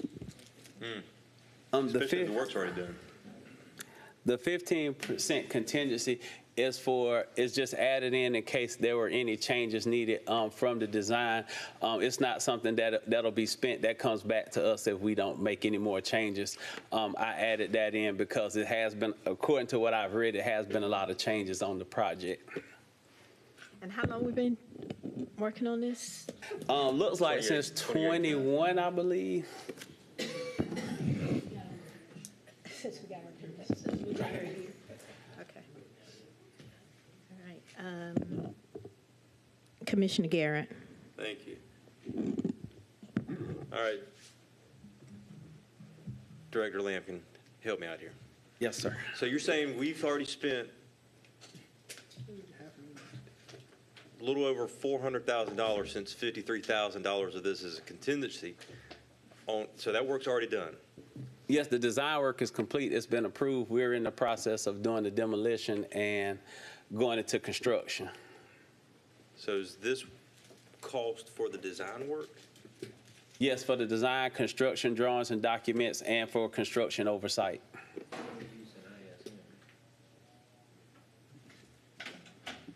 And at what point were this additional work added to the scope, and was the commission notified? That I don't have an answer for. I just know the timeline that was given to me by JLA when I came over to Central Services. All those changes had been made. I had a meeting with JLA to discuss these change orders that had took place that was done in the design. They gave me this documentation. But you're not asking us for a change order. You're just asking for additional funding. Right now it's for additional funding because all that was already completed. Sounds like it, but he's saying it's not. That's the thing I'm having a hard time wrapping my head around. I mean, this is nearly $500,000, and we haven't really broken ground. Commissioner Lewis. Thank you, Madam Chair. Mr. Lampkin, of this contingency, 15, is that 15%?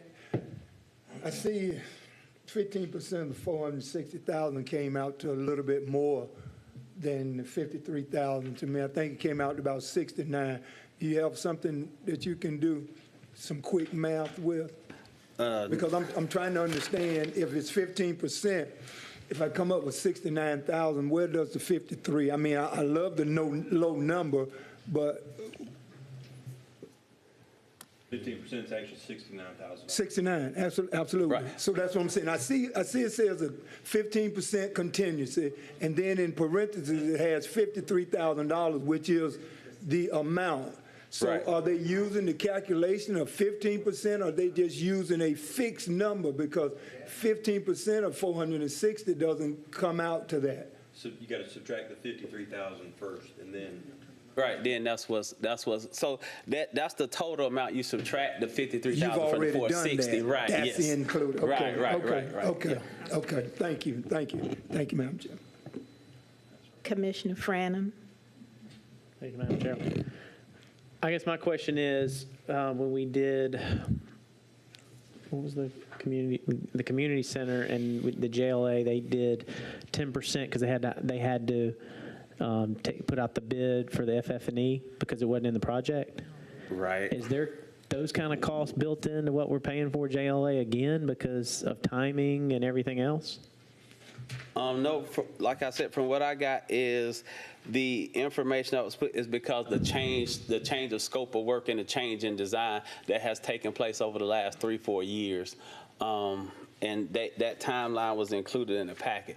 Mind you, I was not a part of this program. I was just bought in on the, right. And I'm just trying to fix what was done at this point. I got you. I mean, when you look at these 2 pages of the timeline, I mean, it's pretty significant. And I just feels like we missed something. I don't understand why we missed it at 460,000. You know what I mean? And then, like you said, we've been dealing with 2021. Like, are we going to hit this timeline of 2025 next summer? Like I said, right now the demolition has been bid, that has been awarded, so we should start demolition. Once the demolition is complete, we'll bid the construction documentation. We're supposed to demo in January. That is correct. So why are we getting a timeline that's not accurate? I mean, I think we need to hold JLAs to the carpet too, because it says January 24 site demo, and you're telling me, what, end of the year? We're in July. Well, a part of that was not just JLA's fault, but it's been a slow process getting that bid documentation out. Because of our procurement, or where? Yeah, it was trying to work out some arrangement about what kind of language was in the bid packet, and if we would remove something after the bid was done. So it was a lot of back and forth that kind of drug it along. So we're definitely trying to speed up that process now. And so, like I said, we finally come to a conclusion or awarded the bid for the demo, which was bid probably about 3 months ago now, I think. I'm not blaming you. I'm asking questions. Just don't worry back there. So you don't have an idea of any completion date? I mean, it's 2026 based on... We won't have an idea of the completion date until we bid the construction. So. Okay, thank you. Their timeline? I'm sorry. Are there any penalties built in for not meeting the timeline that they've submitted? I guess it would be if it was their fault. Once again, also, they wanted to get paid for the work they had completed, which they hadn't been paid for, which is why we're here today. And once again, going back to my earlier questions, why weren't we brought along as these changes were being made? That way we could make sure that our vendors were getting paid. Right, and so that's like I said, I wasn't a part of that process. I just can't, they brought me in because they wasn't getting paid and said, hey, can you help us out with this? This is what's been going on. I think it was they had been meeting with the former parks director on this, and it's kind of. Mr. Jackson, I have a question for you, if that's okay, Madam Chairman. Are you up to date on all of this? Are you following? Of this particular project, Yeah. I have been brought up to speed, particularly within the last month or so about this. Okay. And these change orders or not change orders that we're looking at, this work has been done and we've not paid these people. Why have we not been, why are we just now seeing this? Are you speaking to the payment portion of this? I'm talking about all of it. Well, and it is my understanding that, again, this goes back quite a bit of months. Now, keep in mind, I've been in this position 3.5 months, so a lot of the things, in terms of payment, in terms of expanded scope, I'm being briefed about these things probably within the past month or so. Well, and even in regards to the administrator's office, I mean, this is just a kind of a big item to just kind of, I mean, I know we got to pay it, but what are we getting for it? I don't know. It just doesn't seem right. And even the math doesn't add up, because even if you subtract the 53,000 from this, 15% is still 61,000. But I'm just saying. I agree, and I can definitely follow up with any information that you want me to research on this matter. Also, just to be clear too, because like I said, I was being brought to speed on this, and also Deputy Jackson, we did have ISM review all the documentations to make sure that the charges were legitimate, and they agreed, and so we did. That's why we're passing that along and having it on the agenda now. Thank you so much. Now Commissioner Guilford. Thank you, Madam Chair. This question for the sitting-in administrator, Mr. Jackson. Mr. Jackson, if the purchase orders has been approved back in 2018, 2020, and 2019 as well as 2020, once the purchase order has been approved, there shouldn't be any problem whatsoever on getting paid. Would that be correct? Once the work has been done? Well, typically, since I've been in the position, I normally get maybe some sort of communication from a particular vendor via email, say, this is an outstanding invoice. Would you mind maybe providing a prompt payment? And then I will consult with our staff to make sure that everything is legitimate in terms of payment, and then we proceed to respond as quickly as possible.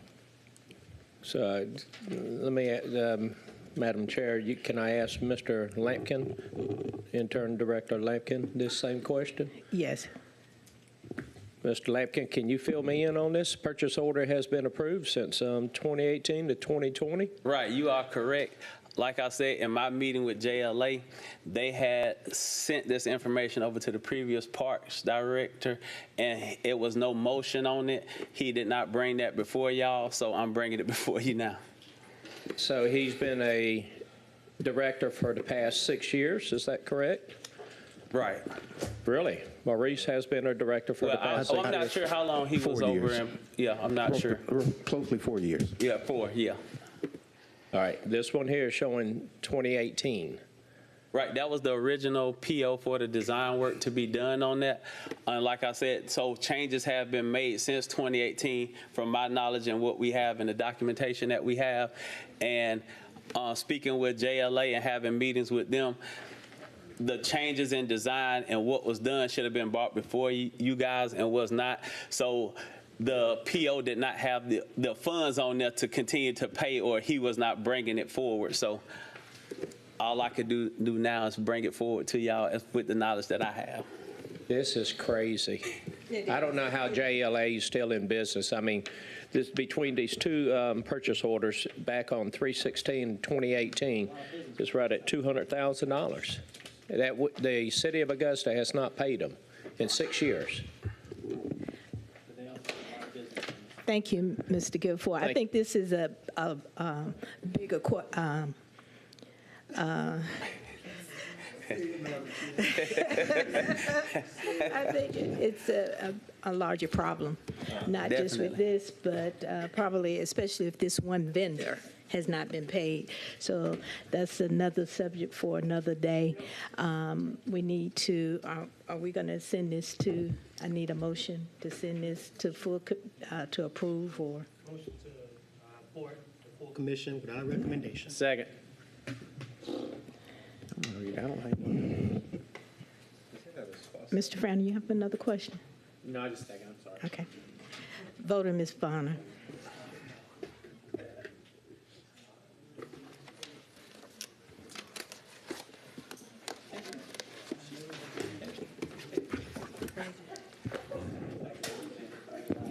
It's unanimous.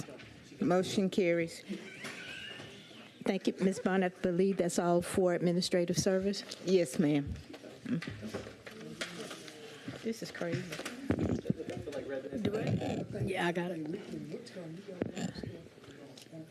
Madam Clerk, I'd like to go ahead and call Engineering Committee to order, if that's okay. Yes, ma'am. Okay. Are there any additions or deletions? No. All right. Okay, if my colleagues have no objections, I'd like to consent items number 1, 2, 4, 5, 6, 7, 8, 9, and 10. So moved. Second. Got a motion, and a second. Voting? Yeah, I don't play. Got it. Ms. Garrett. Mr. Lewis. Mr. Lewis. That motion carries. Okay. See, item number 3. Item 3 is to approve amending engineering and environmental services fiscal year 2024 budget initial reductions by limiting 1% reductions to be applied to the operation budget with exception of environmental services operation budgets, restore environmental services budget to pre-reduction amount. Presently, 1% reductions are applied totally budget that includes employees' wages and benefits. Okay, thank you. I'm going to go to Commissioner from the 10th. Thank you, Madam Chair. Two directors I would like to see if they would come up is Director Donna Williams and Director Malik Hamid.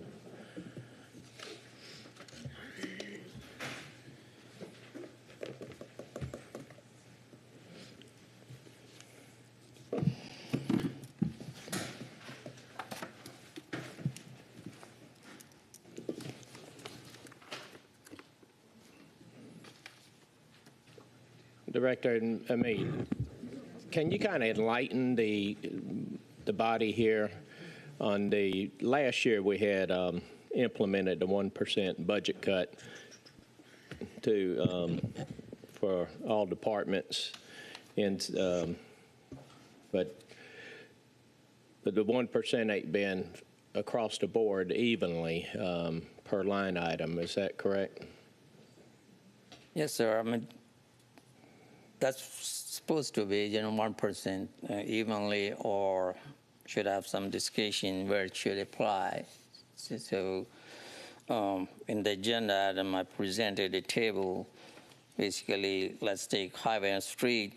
The cut was done only to the one item, which is the training, education, and professional development. So that's the total budget is 1.4 million. However, the operational part of that budget is only 215,000.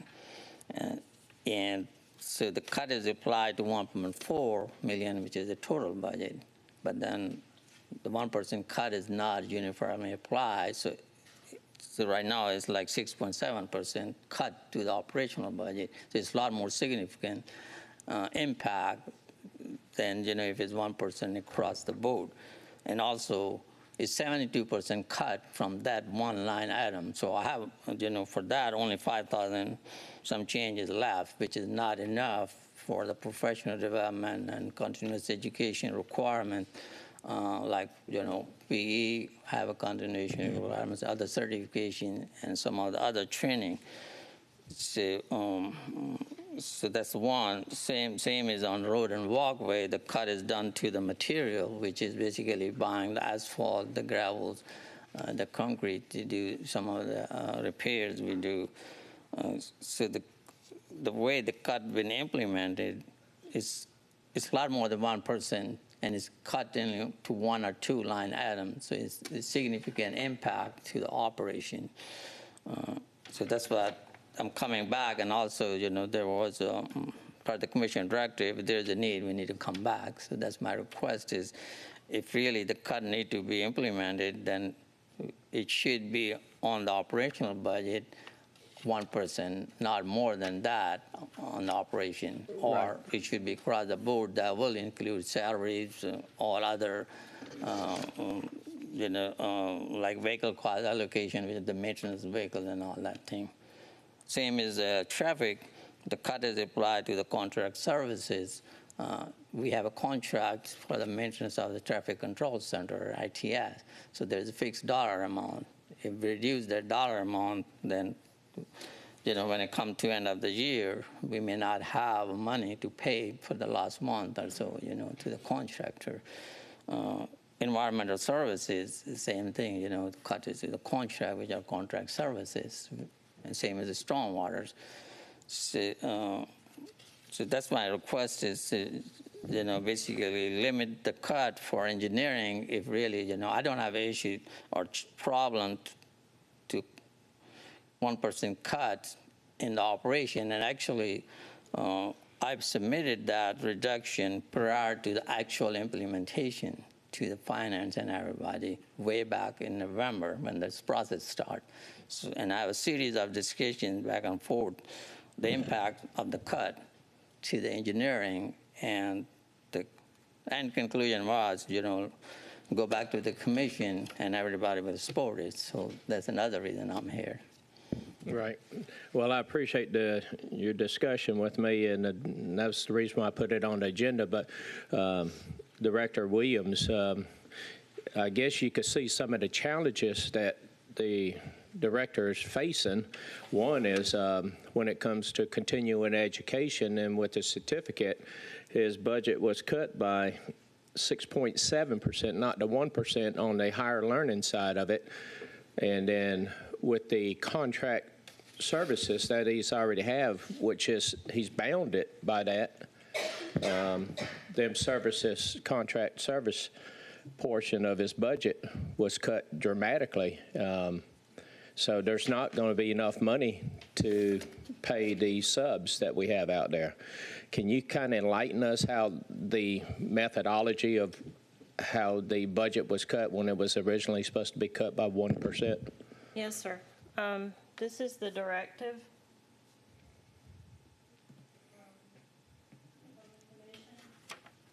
To cut 1% from the administrator's recommended budget.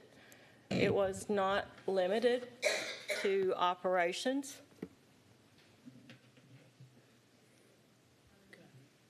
There, number 29.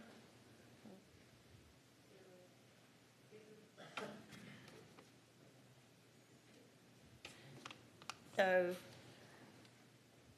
see that one?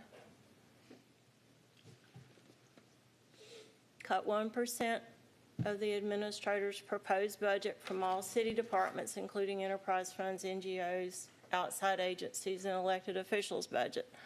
All money to be put in a reserve fund. Governing body will have a 6-month review of all departments. Each department entity will have to show the need for additional money. The request for additional funds will be voted on and approved by the governing body. Correct. So, that being done, I'll get to that in a minute. So, that being done, Finance Department set about doing the math. Is 1% of your budget is X amount of dollars. That was calculated, that was sent to each department and asked them to identify where the funds were going to come from, which line item. Right. Do you have any for engineering department instead of judicial and clerk by chance?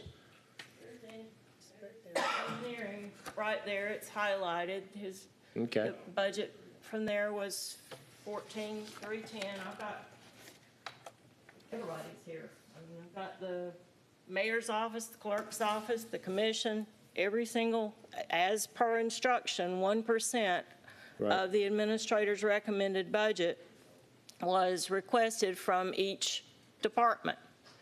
So that was the directive. So as the next part of the directive, at the directors meeting on June the 24th, the departments were instructed to review their budgets and to, if they had requests for reinstatement of those funds, to send them to finance by July the 15th, and then they would be presented as a package to the commission. On July the 1st, there was a follow-up email to departments from the administrator's office telling them essentially to do the same thing, to submit those requests, to justify those requests, identify where that money was needed, with the goal of being able to present that to the commission as a package July the 30th. Right. And so when the one agenda item came through, it was sent back to the department because this process was going on. So I guess that's why we're here. Okay. Well, Donna, as far as the engineering department, it's different. Let's say the finance department has, what, 8 employees, 10 employees? A few more than that, but okay. But the majority of your funding on your budget is used for employee wages. Yes, sir. Okay. Engineering is a total different animal in itself because there's most of theirs is probably half is employees, the other half is probably contract work. That's like one of my commissioners said that we spent a couple $1 million last week, but it's utilized and used for purpose to get this the infrastructure and the needs of the city. No different than everything we're seeing go downtown that's being done as far as the infrastructure and streetscapes being put in. But when we start, something should have clicked in when we got contracts. We can't reduce contracts costs, can be what, by 1% or across the board? Did anybody bring that up during the meetings that the directors had? Well, I'm asking. I'm just asking. I wasn't part of that meeting. Requested to find 1% within whatever line items in their budget that they could manage those from. Right. Those who have a higher percentage down in operations, as opposed to, you used my department, for example, mine are tied up in salaries. I still had to reduce that total amount, but I didn't go in there and reduce the salaries of the individuals in my department by 1%. I took it out of the operations portion. Right. So we are 6 months in. We're going through the process. Nobody said that the funds could not be reinstated. We're just working through the process to do this. Within a 6-month time frame, you haven't spent 12 months of your contractual expenditures. So we're where we're supposed to be. We're just working through the process to present the commission a package to consider as a comprehensive change to either to reinstate or to leave the reductions in place. Right. Did Dr. Malik back in, I guess, November as well as this year reach out to? Several times, yes, sir. And where did it go, the conversation? The reply was pretty much the same as the discussion we're having right now, that the methodology that was used was applied consistently across the board. Not just the commission directive was not to reduce operations by 1%, was to reduce the budget by 1%. So we were following the commission's directions. That's right. Malik, would you like to add some to Yes, the conversation sir. for us to get in the cat and mouse game? What can we do as commissioner to help you to make sure we fulfill our contract obligations, make sure that your employees get certified or keep their certification, because that's very important, especially in your department as well as your department, Ms. Donna. So what can we do as commissioner to Yes, help? sir. Thank you. And that's my request, is that limit the 1% cut for engineering only to the operational budget and no cut to the environmental service budget. So that will be cut to, for example, again, highway and street, which is $215,000. That's the operational budget, the 1% of that. Same as the road and bikeway is $664.50. Traffic is 1.2 million, so but should be that, not to the total budget. And then we'll work through it. The environmental services basically is the contract services. So I'm requesting 0 cut. Okay, I'm going to, Madam Chair, thank you. I'm going to let some of the other colleagues speak, and I thank y'all for your patience. Thank you, Ms. Williams. Thank you, Commissioner. I'm going to go to District 8, Mayor Pro Tem Garrett. Thank you, Madam Chairman. Natasha, could you put that paper back on the overhead? The commission letter or the calculation? The commission letter. Okay. Can you scroll up to the bottom, please? Oh, that's my handwriting. I know it's your handwriting. Yes, All right. sir. Dr. Malik, did you get these 2 emails?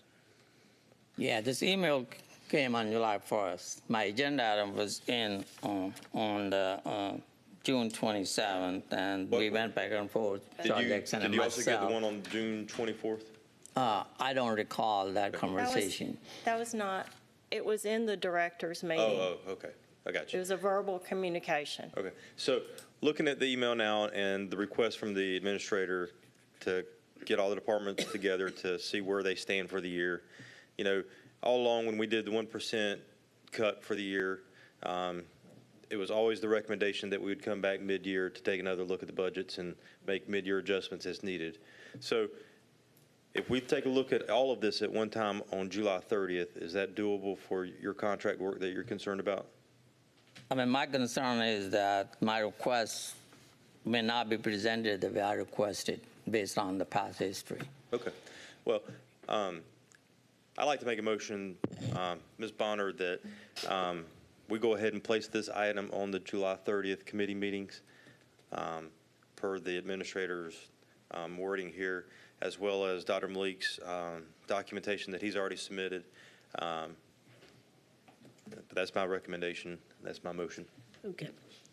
Thank you, Commissioner. I'm going to go ahead real quick and go to District 1. Can I get a second? Oh, well, I was going to let.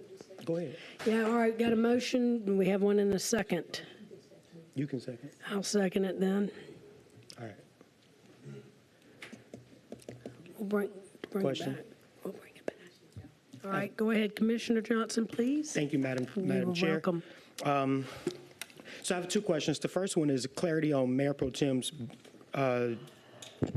motion.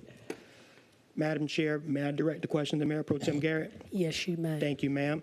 Mayor Pro Tem Garrett, we're saying that we're just going to put on the agenda Administrator Dowse's compiled list? Yes. Or Dr. Malik's list? Well, he's already submitted his, so I just thought it'd be part of it. And I'm assuming he's going to submit that same list to the administrator. That's the only reason that I stated it that way. But I do want to see the compiled list from the administrator. Sure. Question about the 1%. If my budget, go back to the numbers, please. I just need to see some numbers just for reference. Any numbers? The sheet with the numbers on it? Yes. Okay. Here's one.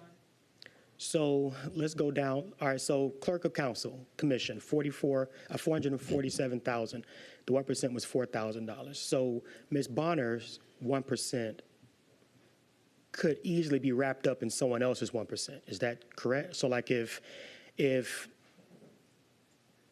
law department, for instance, is asking for 30 grand or something like that.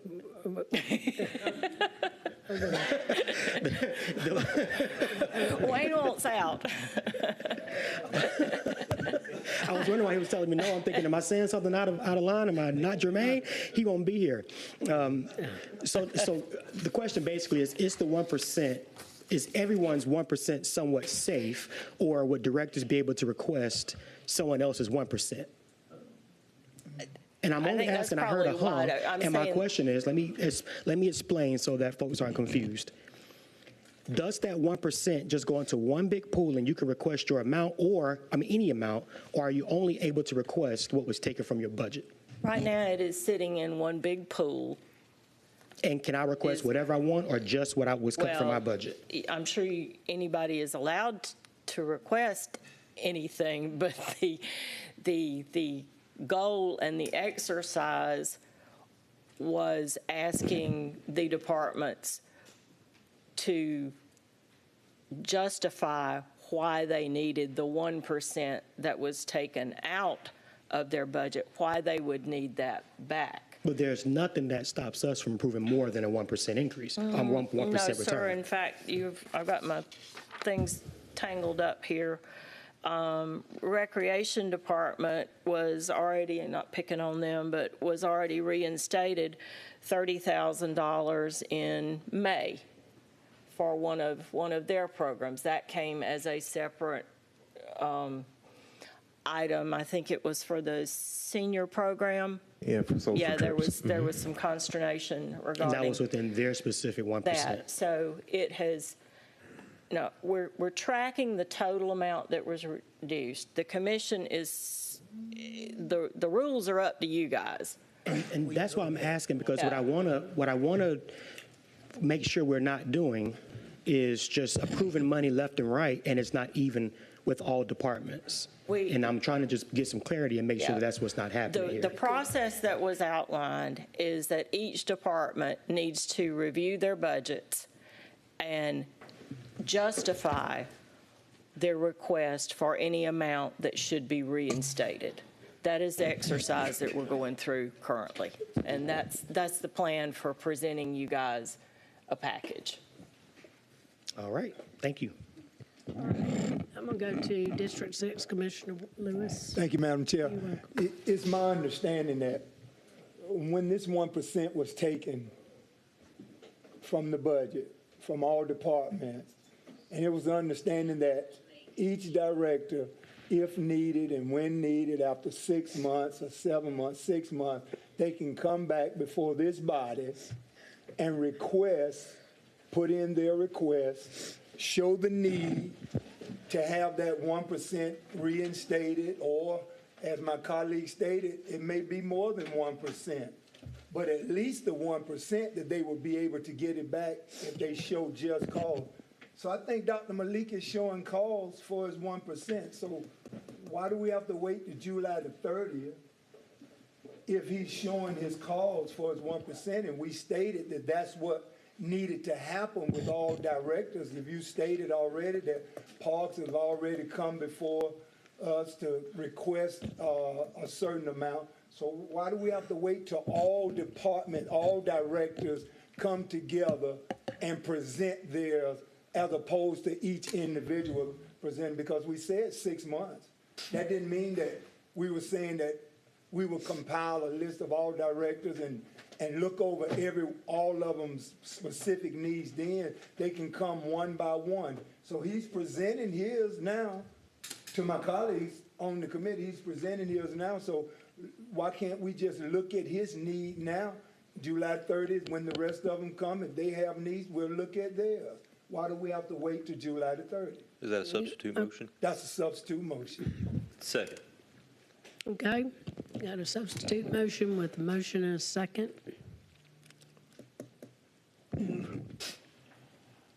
Voting? I have a question. Oh, okay, let me go to Commissioner Johnson. Thank you, Madam Chair. I have a You're welcome. question. I think another question is, and I agree with you, Commissioner from the 6th, but another question is really to Finance and Administrator's Office is what was the reason to ask the departments to do this all together versus one at a time as we've been doing? Is there a reason why the Administrator's Office is asking for it to be done at one point? And then if there is a reason that our administrator asked for that to happen, why are we talking about it today on the agenda? Well, I can't speak directly for the administrator, but it seems to me to be a much cleaner process to review a compilation of quite possibly 60 or 70 or 90 requests, because your NGOs are going to do the same thing because they were reduced. So if the commission would prefer to take them one at a time on the agenda, that's your prerogative. We were trying to streamline the process a bit by compiling those and giving you the information all at the same time, while at the same time being able to review the request and to gauge whether or not the spending trend did indeed lend credence to the replacement of the funds that were reduced. So it's just a streamlined mechanism. I guess my thing is, if Finance and Administrator's Office has requested us to do it a specific way, then I think department directors ought to not circumvent the city administrator and the finance department to get what they want, as they did with other items we've seen this year. And I think that's a part of the issue. We talk a lot about having a city manager, a county administrator, and things like that. And at our last workshop that we had, I said it. I basically, look, regardless of what form of government we have, as long as the commission overrides the administrator or the manager or whatever in the face of these department heads, I mean, then they're always going to do that. So I'm thinking, really, if there's a legitimate reason why the process has been asked to be followed the way that it is, I think that we should support administration, especially if the reasoning behind not doing it is just that, oh, well, I don't believe that it's going to happen because of what happened in the past. I mean, we have to get past that. So it's not a no, Dr. Malik don't need his money, because he does. But if there's a process that administration has put in place, what's the hardship in following that process? And that's the only question that I have. I don't have a dog in the fight at all, but I just get a little annoyed when I see directors jump over the administrator's office to come to commissioners to get what they want.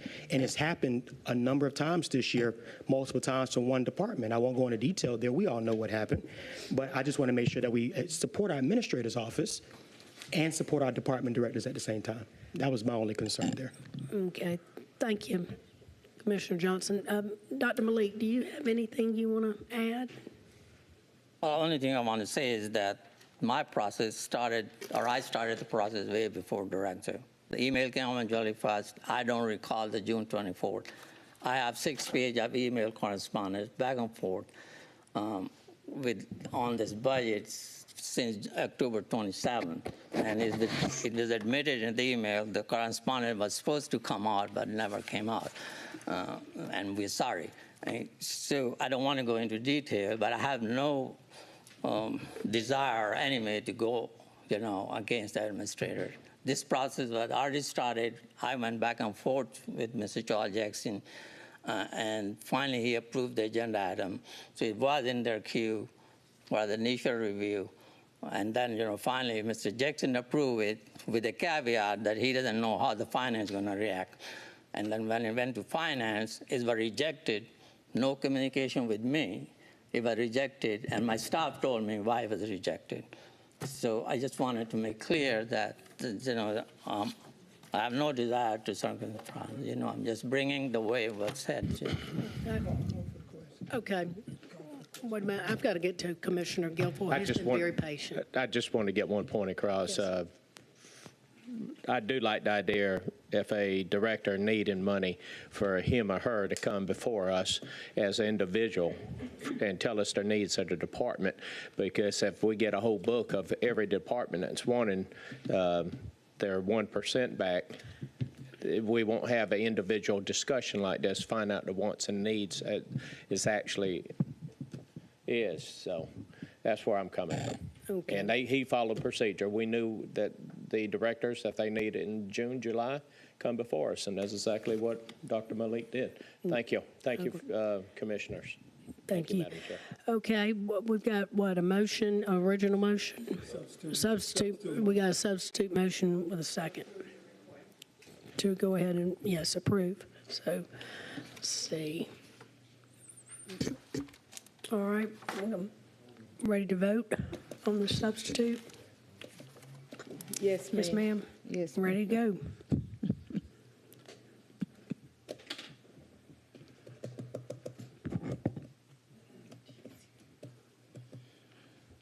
That motion carries. Okay. That is it. I appreciate it. Thank y'all. All right, we're going to call the Finance Committee meeting to order. Y'all sit on back down. We're not done yet. Have a seat. Have a seat. Sit on back. Sit on back. Ms. Bonner, do we have, the Vice Chair told me I can stay for this one. Ms. Bonner, do we have any additions or deletions from the agenda? No, sir. All right, we're going to make a motion to approve item number 1. There's a motion. Is there a second? There's a second. Voting, Ms. Bonner.